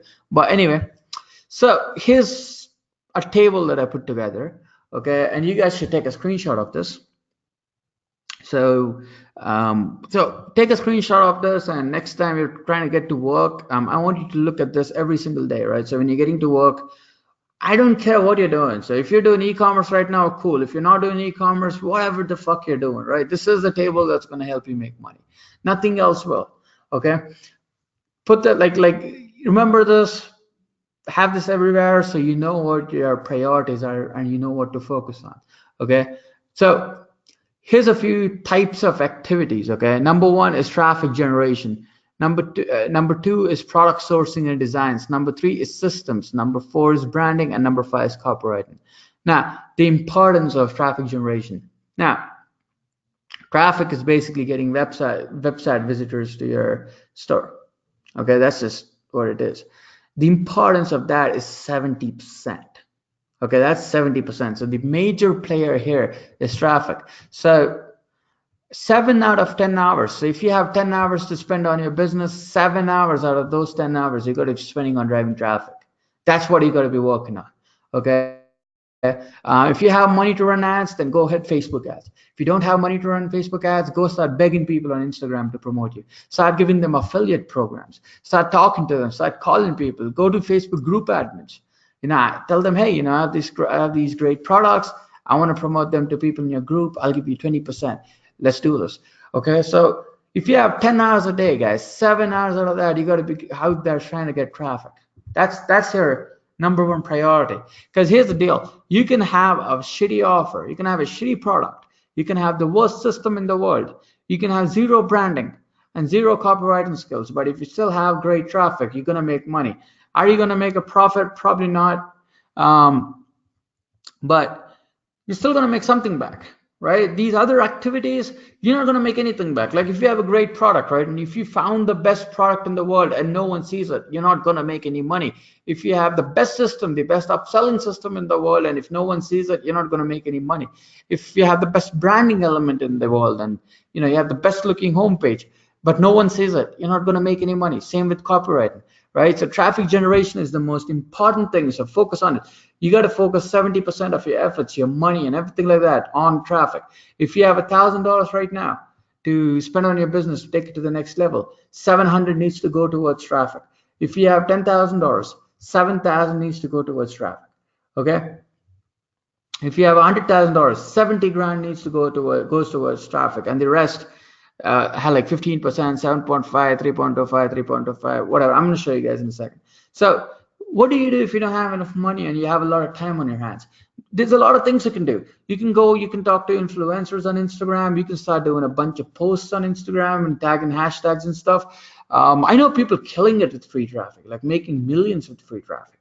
Okay, so if your excuse is, hey, I don't have money, I don't know what to do, then that's really just an excuse. It's not real. Like you're just lying to yourself. There's people out there making millions with free traffic. Okay, blogging. Do something, get some action flowing. Go blog, go talk to Facebook admins, go talk to influencers, do something. 7 out of those 10 hours, find a way to get some traffic. Do something to get traffic. The rest you can work on, the other stuff like systems and stuff. If you don't know what to do to get traffic, find something to do. Yeah, that's your major step. So find something to do, run an ad, do something, go crazy. Product sourcing and designing your products, the designs for your t-shirts and stuff. That should get 15% of your attention. This part generally involves like creating new designs, finding new products to promote and stuff. You should be spending about an hour and a half out of every 10 hours on this, okay, and a maximum of $1,500. So for every $10,000. So if your budget right now is $1,000, you should be spending $700 in ads, and you should be spending $150 on product designs and stuff. Okay, you should be getting designs for like $20. Let's say you get designs for like $20, right? How many designs you get for $150? You get about 7. Yeah, about 7 designs you get, and then you can go out there and get traffic to them. Okay, so spend about only spend about 1.5 hours, which is like an hour and 30 minutes out of those 10 hours on like product stuff, and the rest you got to focus on majority you got to focus on traffic. Okay, systems are like basically the additional upselling systems that you put in place, bundling products, doing any sort of software related stuff to boost the average order value. This is very important too. Now here's the thing, guys, all of these are important. Okay, all of these are important. I'm just telling you guys what to focus on to get results. Okay, so at the end of the day, you gotta have good products, you gotta have good systems, you gotta have good branding, but you gotta know how much money and how much effort you gotta spend on that certain thing. So you give the most important thing the focus, okay, which in this case is traffic generation. Product sourcing designs 15%. Examples of tasks: creating new designs and stuff. Okay, that's done. My bad. I have super ADD, man. Jesus. Systems 7.5%. Additional apps to upsell and stuff. You should be giving 45 minutes out of 10 hours to this, right? So if you have an hour, you should be maybe spending like 5 minutes or something like that on creating systems and shit. Now 5 minutes isn't really practical, so in some rare cases, right, so you can really increase the amount of time period you're spending and stuff. But generally speaking, if you have 10 hours, you should be spending less than an hour on systems. Okay, if you have $10,000, you do not go and pay another guy $5,000 to build out a great upsell system for you, to build out a great funnel for you. You don't do that. The maximum amount of money you can spend if you have a budget of 10 grand is $750. Okay, that's all you can spend. If you have a budget of $1,000, your limit is $75. That's all you can spend. Whatever software you want to buy, whatever the fuck you want to buy, you got to buy it you got to keep the budget under 75 so you can give traffic the amount of attention that it needs and stuff. Branding, 3.25% for the branding. So this includes, the homepage design, the way your site looks, the buttons and stuff like that. This you give it 20 minutes out of 10 hours. So you know how less I care about this. Okay, because here's the deal, guys, this branding shouldn't take you a long time. Okay, as a matter of fact, you shouldn't even be doing it. Okay, here's the deal. When I say it should take you 21 minutes, I mean it should take your time. It should take only 20 minutes of your time. If you want someone else to do it, you can get someone in the Philippines or some other place to come in and start building out the site for you. Okay, to build out the team and stuff for you. This is an outsourceable activity. Okay, the maximum that you should spend on it is 21 minutes if you have 10 hours. Okay, now what do you do in those 21 minutes? You go find someone that will build out a great website for you at a cheap price. Okay, that's what you do. I think I accidentally didn't include these, and I didn't calculate that, but so let's say hang on, 3.25% out of $10,000 is $325. Yeah, it's $325. So you gotta go out there, and within the time period of 21 minutes, you gotta find someone that's gonna build out a great looking website for you for as less as $325. That's your number one priority if you have a budget of $10,000. If you have a budget of $1,000, then what you gotta be doing is you're gonna be taking that $35, okay, and you're gonna be using a free theme. Because I know sites, guys. I mean, there's themes like Booster. No, Booster is a paid theme. I think I forgot the name of the theme. It starts with V, Visual or something like that. It's a great theme. I'll give you guys the name of that theme later. There's a lot of free themes that you can use, and they're cool as fuck. You just got to pay someone like $20 to come in and set a few things up for you. That's it. Okay. And then you have copywriting. Copywriting 3.25%. Now, I'm a great copywriter. I love copywriting, but again, certain tasks don't require as much attention anymore. If this was 2014, copywriting would be next to the product range, because copywriting was important. Now, traffic is more important. Okay, you don't have to spend $10,000 on going and getting a copywriter. Again, look. Copywriting should take less than 20 minutes of your time. Some of the best copy I've written, some of the copy that's made us $100,000 or $200,000, I wrote that in like 15 minutes. Okay, shouldn't take you too much time either. So do not spend a lot of time on useless stuff. Spend a lot of time driving traffic, and you're going to be making money in no time. Okay, so 21 minutes out of 10 hours. If 10 hours is all you have, spend 21 minutes on like copywriting stuff. That's it. Okay. $325. That's it. If you want to go hire a copywriter to write the ads for you, all you do is pay $325. That's it. That's your limit. You can't pay $1 above that. Don't. You're gonna shoot yourself in the foot if you start violating some of these rules, and some of these rules we set in place. Now, these are some of the rules that these are rules that I use in my business too, right? So it's not like theory. I'm pretty sure I know that by now, because these are the sort of rules that we use, and everything that I showed you, I used all of that stuff. So what do you guys think of this? Why is the audio gone? Can you guys still hear me? Hey, can you guys still hear me? Geez, I don't know why the audio has gone.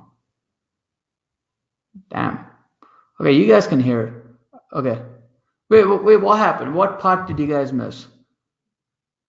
Did you guys miss anything? Or because I think Robert said he couldn't hear me. Oh, Shane, you heard everything? It's kind of odd, man. I swear the software is sort of fucking act up, dude. Jesus Christ. Yeah, but anyway, guys, so this is how you set your priorities. This is what you said, this is how you set your goals. This is how you know what to focus on, what not to focus on. Really understand everything on, oh, geez, dude, cut out for 10 minutes. God damn. Well, this is kind of weird, because a lot of you guys heard everything, and some of you guys didn't. Some of you guys didn't hear it. I mean, Jay didn't hear it. Robert had a problem with it. It's kind of odd, actually. But anyway, hopefully this thing is recorded so you guys can watch the replay, hear the whole thing. But guys, you guys like the presentation so far? You like the webinar? What do you guys think? Oh, you're back. Yeah, back like Batman. I don't know why I said that, man. It sounds kind of odd. But anyway, back like Batman. What the fuck? I don't know. It's like the problem really is that if I pull the chat option up, right, then I can't fucking scroll through the webinar until I click on it, and then this thing minimizes. Kind of problematic. But here's another sort of note that I gotta give you guys. Like, all the above steps are important. Some should be prioritized more than the other in certain situations. The percentages could undergo a slight alteration. So for example, if you're spending $1 million a month, right, we're probably not going to be spending $330,000 or something like that on branding. Like, you shouldn't be.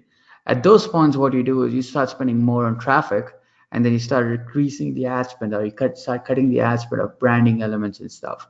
That is not completely optional. If you guys want to do it, you can do it. As long as you guys stay in those numbers range, you guys should be fine. Okay, so that's just how it works. So that's like the whole thing, guys. By the way, so it's not just like time and money. It's like also with your efforts. So whatever you're doing, you gotta find ways to get traffic. Okay, and that's like that should dominate your mind. Okay, I don't know how to put this, but the way I would sort of think about it is, me personally, like when I'm running stuff, 80% of the time, like 70% of the time, like I'm trying to think about how to get traffic. Like it's in your mind. So that's the question you gotta keep asking yourself. It's like, what, like, are you trying to get traffic? Like, how do you get traffic? How do you get traffic? How do you get traffic? And the mind starts giving out answers. You gotta dominate your mind with these specific questions. So again, guys, so here's a tip I'll give you guys. Do not listen to branding coaches. Okay, all of the branding coaches are stupid. I'm gonna call them out, okay? Because like I have like they can't do shit. They're all stupid. They're all stupid. Okay. And these branding guys, what they do is like they're trying to they make money basically fucking conning people. Okay. So if you're a large business, right, and you have like millions of dollars in revenue, then yes, you need branding. If you're like a startup and you're trying to make money, you have $1,000 in your bank account, you don't fucking need to go and get like, heavy fucking brands and shit. Okay. Because I've tried that, by the way. I've tried that. The logo for my previous company that I ran, the logo for that was created by the guy who created the logo for Halo, okay, or a guy from that team. I don't know if you guys heard of the game called Halo. It's a game. It's a very popular game, Microsoft exclusive game. The guy who worked on the development of the logo of the game Halo was the guy who created my logo. Okay, I'm not gonna tell you guys how much I paid this guy, but I'm pretty sure you know how much like the range of what I would have paid him. Okay, and I had some of the best website design guys to create one of the most sleek websites ever. Okay, I had the best system. For once, I wanted to violate all of my own rules and all of my own numbers, and I wanted to go out there and start getting crazy. Basically, guess what happened? All that fucking money I spent, it went down the drain. I made nothing back. I think I made a few hundred back, but that's it. I had to close the thing. I had to get rid of the domain. I had to basically shut down the whole thing. It is kind of painful because now like I spent all this fucking time, on the logo, on the fucking site, making everything look good, on the upsell system.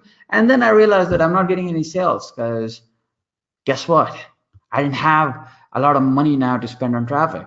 If I had taken all the money that I had, put it on traffic, okay, and spent like 3.5% of it on like branding and shit, I would have made money, because I have a bunch of traffic. Now I'm going to get customers. Those guys are then going to pay for, the product fulfillment, and then I'm going to keep repeating that process. But since I was focusing on like the branding element and stuff a lot, just because, keep hearing these branding gurus talking about, how branding is so important, how branding is like the key to building a successful business. You know what I mean, right? So do you guys like the webinar so far? I already saw the replies actually. Like, there's a lot of yeses coming in, always learning, good stuff, great game. Yeah, you have you played that game, bro? Fucking love that game, man. Or I used to. It's been a while since I played it. The last game I think came out in 2015, something like that. Anyway, let me ask you a question, guys. Do you want me to show you guys exactly how to build a solid 6-figure e-commerce business from scratch? Now, we don't have too much time right now, so I'm not going to pull up the replies, but let me see. Okay. I just pulled that up for a second, but anyway. You see, I don't have the time to or the luxury to show you guys like my hybrid selling system and all those advanced methods, because now I gave you like the basic blueprint, right? I gave you some of the rules that you follow by, but I can't teach you all my advanced stuff on like a single webinar. That's going to be hard for me because like right now this webinar was supposed to be 90 minutes, and now I think we're down to about 120, something like that. Crazy. So anyway. I don't have the luxury to like get into my Facebook ads account and show you guys how to set up your first few campaigns and stuff like on a short webinar. So this is why I started the Elite E-commerce Mastermind. Okay. Let me ask you another question. Are you feeling overwhelmed or stuck in your business? Do you feel that you need someone to show you exactly what he or she would do to go from $0 to $10,000 a month? Now, guys, look. If I showed you exactly what to do on every given day, okay, every single day I would show you like, okay, here's the steps you gotta take, and these are the steps that I would take to go from $0 to $10,000 a month in less than 30 days. Would you do it? Okay, this I'll check the replies to. Would you do it? See, yes. Okay. Aloof.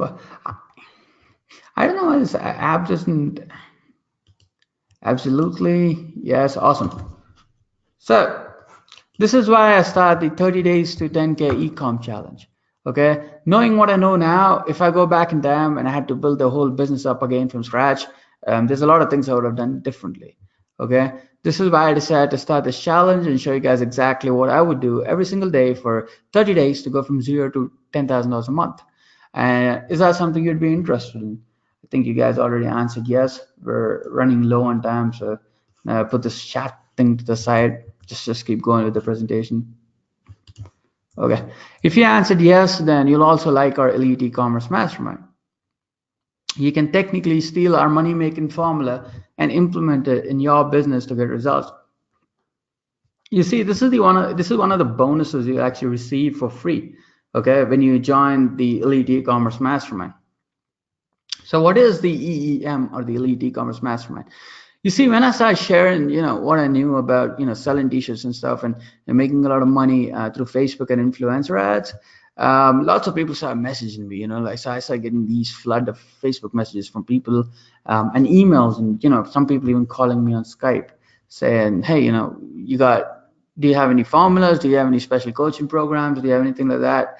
And they all told me that, they spent thousands of dollars on guru courses and they've never really made any money from them.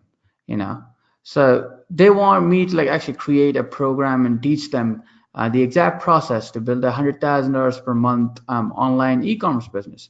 So I decided to partner up with my other buddy who made $1 million just in the last this is really not in the last 4 months, like in the second quarter or the first quarter, I don't remember, and started mastermind teaching people the exact secrets that my team and I used to build multiple six-figure e-commerce stores. And we decided to help 20 people quit their job and earn a full-time income online. Here's what you'll get access to when you join the Elite E-commerce Mastermind. Okay, I'm really tired, guys. We've been doing this for 2 hours, so let me run through this quickly. Number one, you get access to our Elite E-commerce Mastermind members area and Facebook groups and chat groups. Okay, you get the whole community basically. You get access to our Elite E-commerce Mastermind 8-week masterclass bootcamp. Number three, you get access to our weekly Q&A sessions. You get access to our 30 days to 10K challenge. You get access to some of the biggest discounts on Elite e-commerce services. Now, Michael is actually in the on the webinar, right? Are you still on? Yeah, you are on. There you go. Yep. So you joined the mastermind what, 4 weeks ago, something like that, right? So Mike, who's actually on the webinar right now, Michael Dragon, I think you can message him on Facebook if you want. He joined the mastermind, I believe, 4 weeks ago, and then he started having problems with creating the site and putting together stuff. Okay, and now guys, I ran you through the rules and stuff. So what I did was I remember speaking to Mike and I said, hey, I'll build out the store for you. I mean, not me personally, but I have a team that'll do it for you. And guess what happened? He paid us a very cheap price, right? Because there's a massive discount for members only. And then we built out a store for him in a week. Pretty cool. So what happens is when you're when you're in this mastermind, you get crazy discounts and you get access to exclusive services. So Mike says it's well worth it. Okay.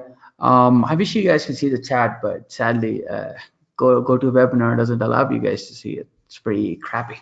But you get 3 coaching calls to help you implement whatever we teach you to. So here's what you're going to learn.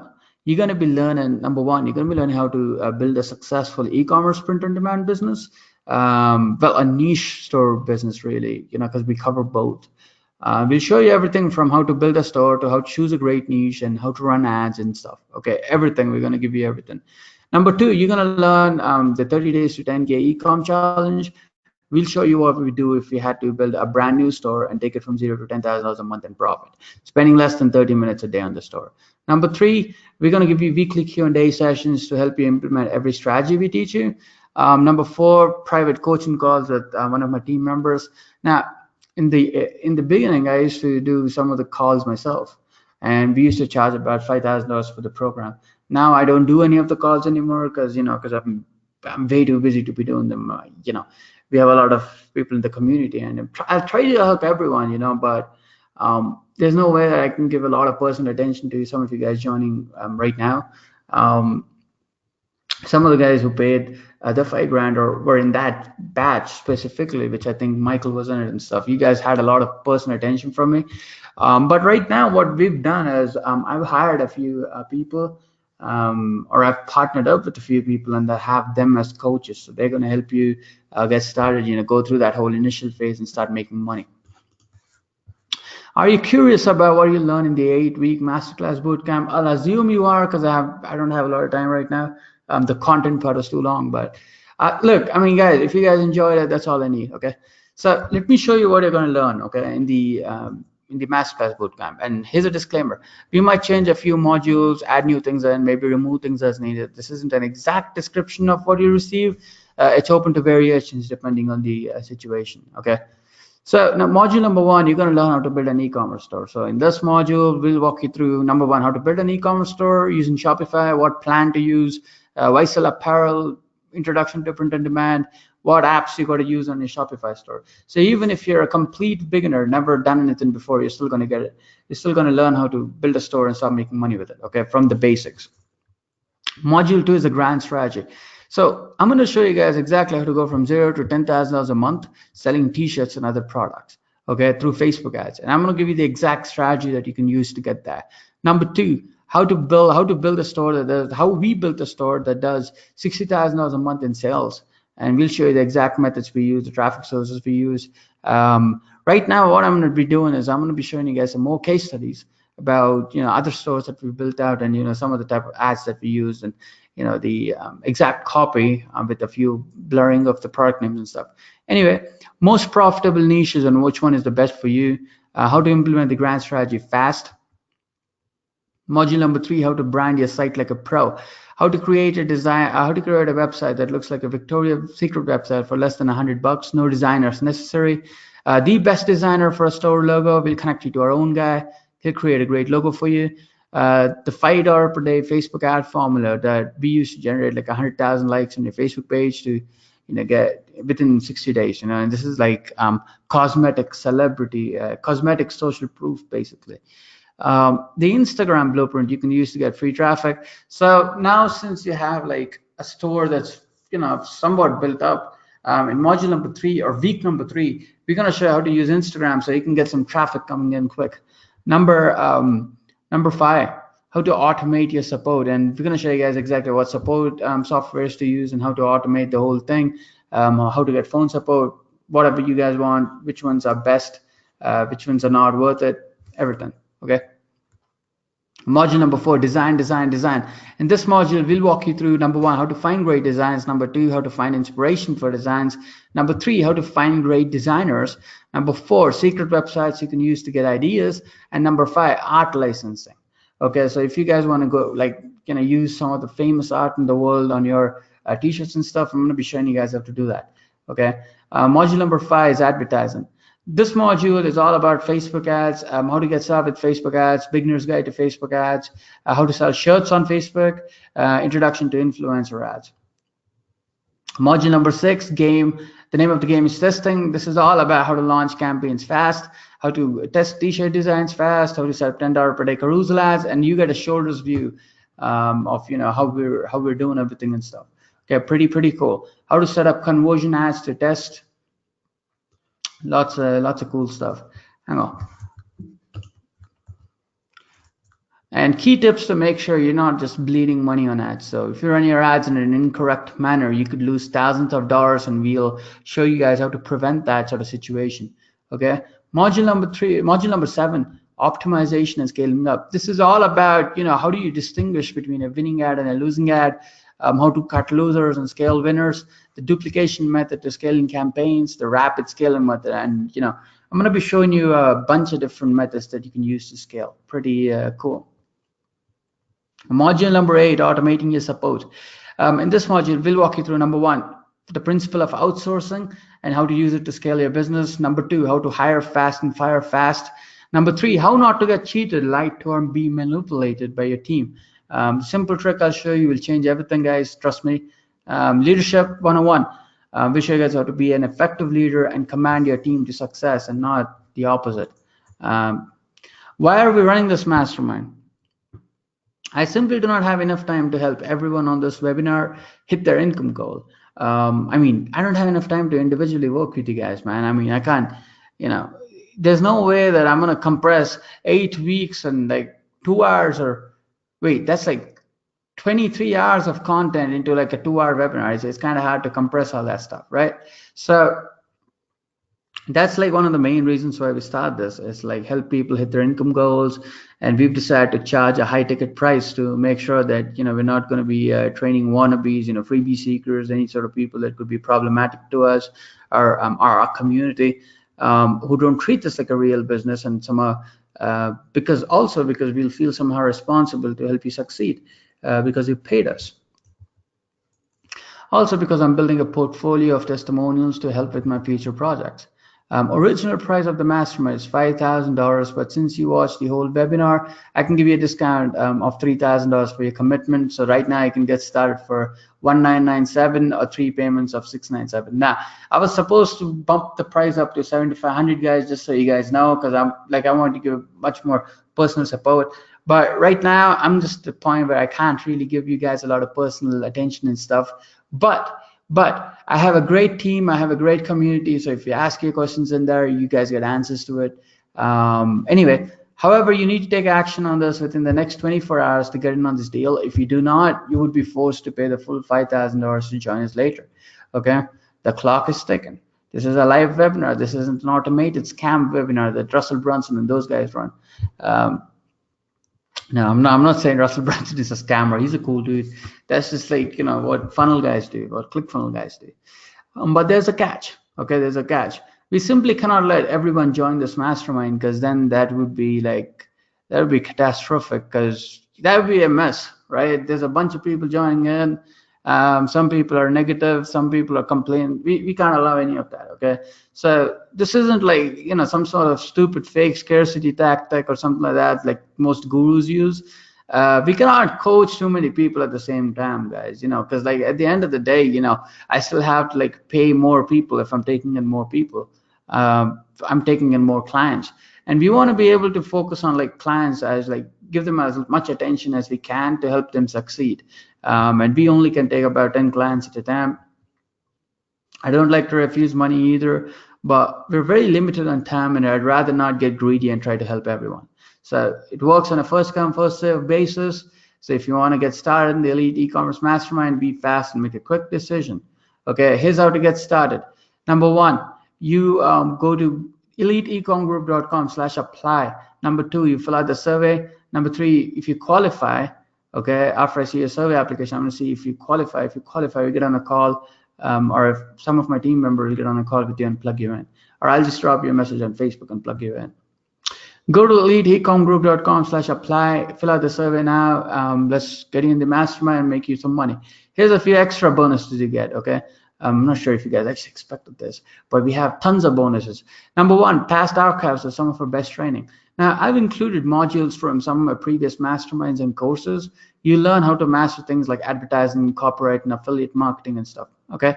So these are courses I've charged like $20,000 or more for. So you get all of that for free, which is pretty damn good. 10 done for you designs. So when you join our mastermind, I'll have my personal designer create 10 unique designs for you based on the niche you choose and stuff. Number 3, 30-day free access to my advertising agency. Now, my ad agency will technically set up all your ads, everything for you. Okay, so the reason we put this in place is because now you can see what we're doing, and you can see how we're getting results. Okay, it goes back to the concept of a guy trying to teach a guy to fish. Okay, so the sort of the code goes that if you teach a man to fish, you can feed him for a lifetime, but if you give a man a fish, you can feed him for a day or something like that. The problem with that really is that if you're trying to teach a guy that's starving to death, he's not going to learn because it's too much in stress. okay, and he's probably going to die by the time he actually learns how to fish. So that is not what you do. First you feed him and then you teach him. So now he eats for that day, and then he also knows how to eat for a lifetime. Okay, that's what we wanted to do. So we're going to be running your ads and stuff for you. You're going to be seeing all the ads and stuff in your account, so you would know how we do things and how to sort of get adapted to it. And if you want us to keep running it, there's a fee. So if you can pay that, we'll run it. If you learn from that and you see the potential, and then you see exactly what we're doing, you can go on implementing it, and you can start making money for yourself. But that initial framework is something that we lay out for you, because that's really important for you. Okay, so you don't have to work too much on laying out that framework yourself. Crazy discounts on our design, social media marketing services, bunch of services, guys. Value of that is at least $10,000. Also, by the way, my ad agency, if you guys want to join it, like if you don't want to join the mastermind, join the ad agency, you're going to have to pay $3,000 upfront. Okay, and you're going to be paying $2,000 a month right now for the ads and stuff. Only the mastermind members get a trial for 30 days, and you don't even have to pay the upfront cost. So that's waived completely. So that's a pretty nice benefit, in my opinion. Special bonuses. Number one, you get access to over 3 hours of modules on Facebook ads. I'm about to shoot them right now, actually, in about an hour. I go into everything from targeting to setting up ads to optimization to ad policies, everything. Okay, consider this the PhD of Facebook advertising. Number two, free biannual access to my Ecom Academy, which is like a course where I'm going to be showing you guys how to get started. It's like a kickstart course. Okay. Now I want to show you guys a few more testimonials, and hang on. So Mike is actually on the webinar. Who else is on the webinar? Okay, Sean is on the webinar. Cool. So hey, can you guys actually turn your mic on? Can I like Mike? Are you watching this from your desktop, your computer? Okay. Let me see if I can turn your mic on. Let me run through the testimonials, and then I'll turn your mic on, and you can tell them what you think of the program, because you're in it. Who else is on the thing? Oh, you got Shane in it. So Shane, you're watching this from your desktop, right? And then we have Sean too. So Sean is probably watching this from his desktop too.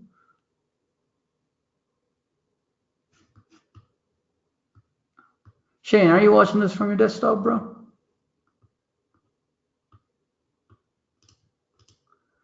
Okay. Let me run through these testimonials real quick, and I'll bring these people on, so they'll give you a live review, basically. So what's funny is this isn't even planned out, actually. I was like, okay, well, they're on the webinar, so might as well. But Jason says, okay, Ace, I wanted to hit you up and thank you for helping me get to the next level. Guys, I'll run through this quick. If you see that over there, it's a $17,000 check. I wanted to give a quick testimonial to Ace Ready. 63,000 net volume from sales, gross volume $78,000. Hey Ace, thanks for the techniques you've been helping me out with. Great information, definitely worth getting. I raised my income by $500 a week using the information. Cool. Alfred Delgado says, I want to give a big shout out to Ace for giving so much value in his course. This was from CPA stuff. He took his campaigns from 25% ROI to 100% ROI. Colin says he's been averaging 200 leads a day, made 6K in 72 hours using the techniques I taught him. This is another person. She asked me how to get a lot of views to her video. Okay, so I give her a tip.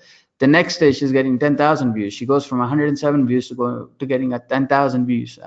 So this stuff happens only because I do what I teach. So, hey, bro, I was looking at some numbers. I'm coming up at $45,000 since I started working with you.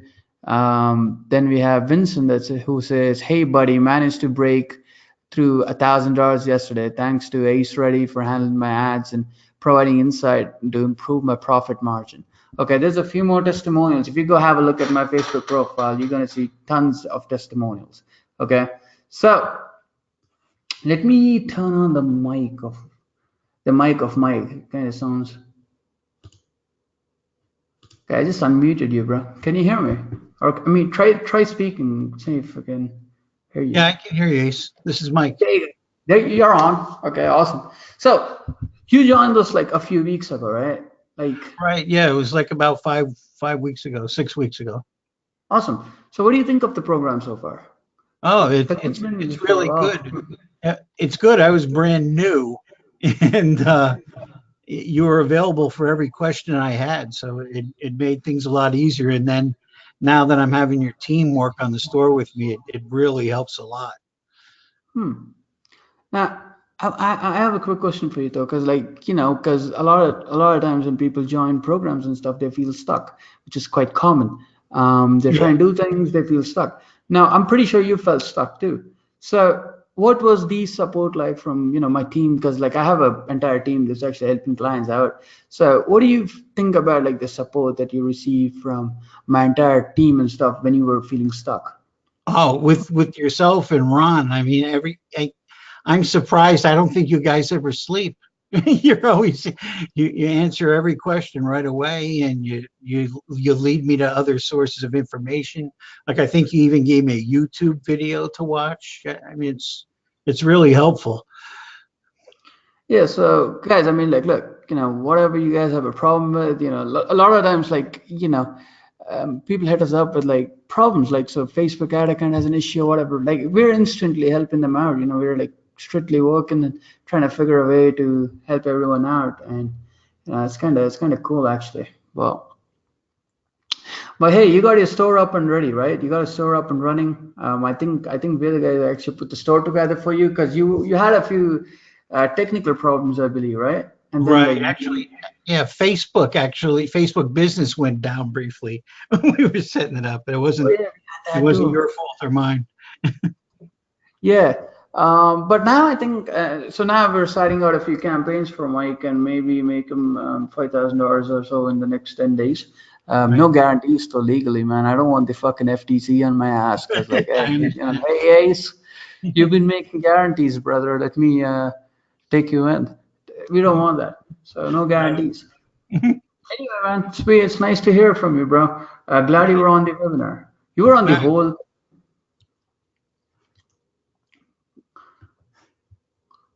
Awesome, bro. Now, hey, Shane, you still on? Because I see you on it, but I don't see you in the questions. Let me know if you're on, bro. You can turn on your mic. Who else is on?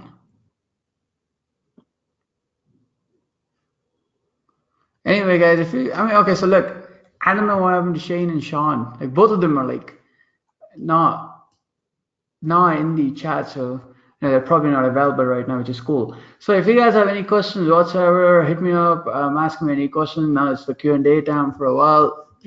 Again, if you want to sign up to the mastermind, go to eliteecomgroup.com/apply, fill out the survey.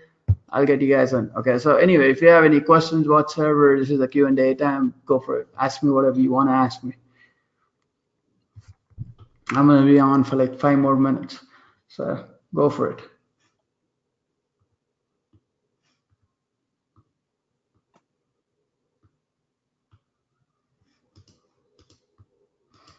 See John Wong. Yeah. You got on at the end of the webinar, bro. Like, I didn't see you in the beginning, so I'm pretty sure you weren't there. But hit me with your questions, guys. Come on.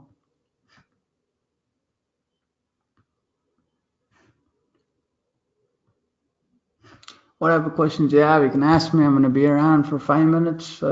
Try to answer them all for you, if I can. Yeah. Or how do you target people in the street fashion niche?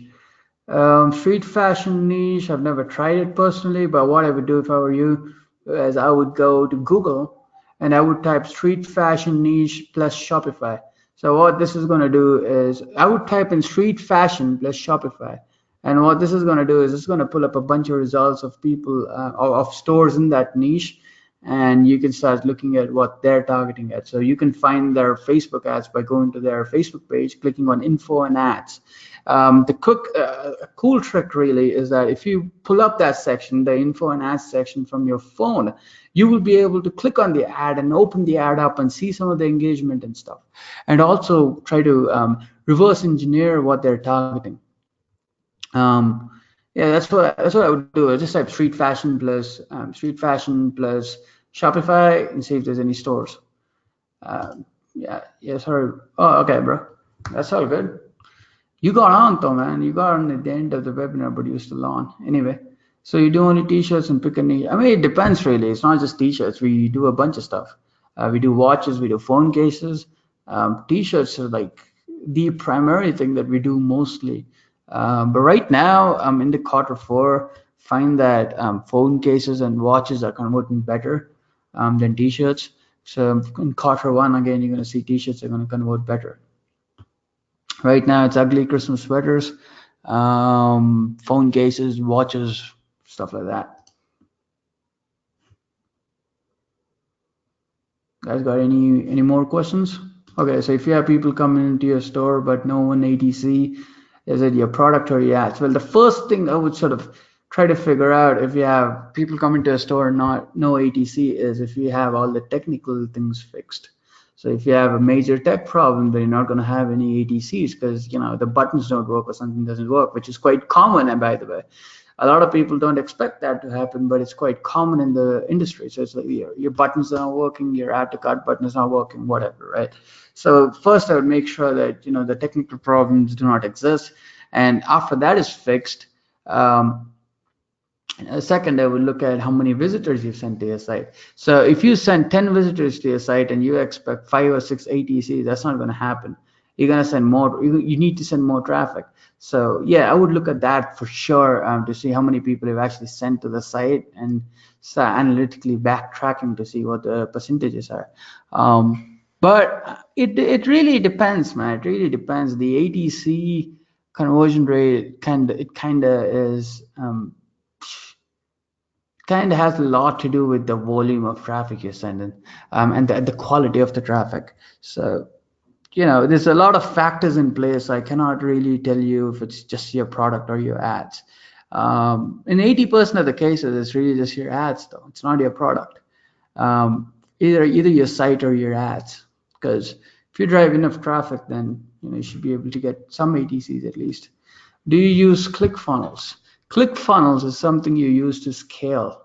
Okay, it's not something that you use to initially test products. That's not what you use ClickFunnels for. ClickFunnels is used to scale. So if you had to test each and every product through ClickFunnels, you would need to spend an hour building different funnels for each and every product. You don't want to do that. You want to use Shopify for testing, because then that way you can just hook up the product and you can start testing without rebuilding all the funnels and shit. Anyway, so once you find a few products that are converting really well, you can take those products and build ClickFunnels for them, ClickFunnels funnels for them, and you can scale it up. So it's going to be easier for you to control the upsells and stuff, if you know what I mean. What do you think about running a random drawing contest in Facebook, like picking out a winner for a prize? I mean, it works. It works. Because like I have a friend that does it very effectively, and I can connect you with her if you want me to, and she's probably going to help you out with it if you want.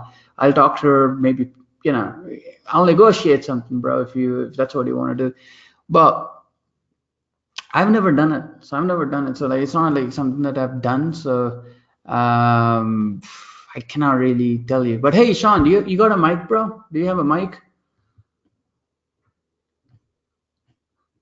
Dang. Okay. But anyway, you're in the mastermind too, right? What do you think of the mastermind, bro? You've been in for I think about 4 weeks too. What do you think of the mastermind? You've been in for a while.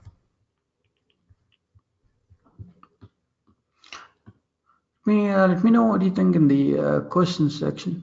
I love it. Lots of great info, guys. Look, I mean, everyone sort of loves it. I mean, we had like members actually get on this webinar and stick till the end. So, yeah, clearly doing something right.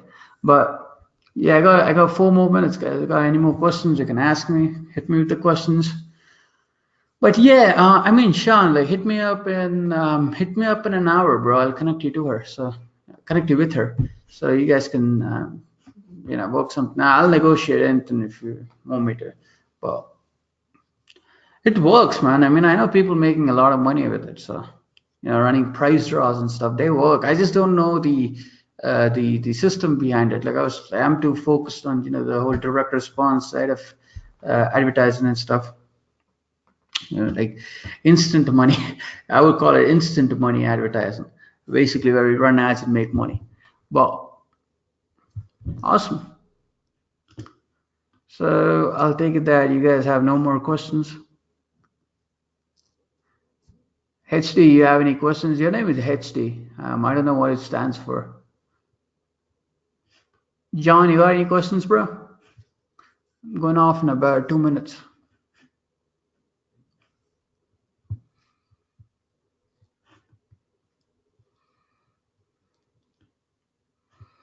Can you look at my store and review it? Yeah, well, look, here's the deal. We have a whole store review thing, and we support you and all that in the mastermind, bro. Get in the mastermind. Sorry, so like get in the mastermind. We'll like help you out with your entire store, your ads, and all that. We have a Q&A where we basically run through your store, and like right now we do a lot of personal reviews because we're doing advertising stuff, and we want to make sure that your store is on point before we start running any ads, because we don't want you losing any money. So when you do sign up for the mastermind, we hit the period where we start to run ads for you. We will have a complete look at your store, make sure that anything that needs to be fixed is fixed. Same thing with Mike, and there's another guy, I forgot his name, Sean Madre. He's not on the webinar, but he had a lot of problems with his store in terms of payment issues and stuff. I don't want to wait. I made a call to my own technical team, and they went in and started fixing things for him, and we fixed the whole thing up, and we started running ads for him. So join the mastermind, bro. If you have any problems, if it's fixable, we'll fix it ourselves if necessary. If not, we'll just tell you how to do it, and you can do it on your own. With that said, guys, I gotta go. It's about time I gotta go. The webinar ran for too long. Hope you guys enjoyed this. Try to share a lot of information with you. I'll maybe talk to you guys soon then. Anyway, guys, go to eliteecomgroup.com/apply to join the mastermind. Okay, don't forget that. Peace for now, guys. Jesus. How do I turn this shit off? Okay, there you go. End webinar.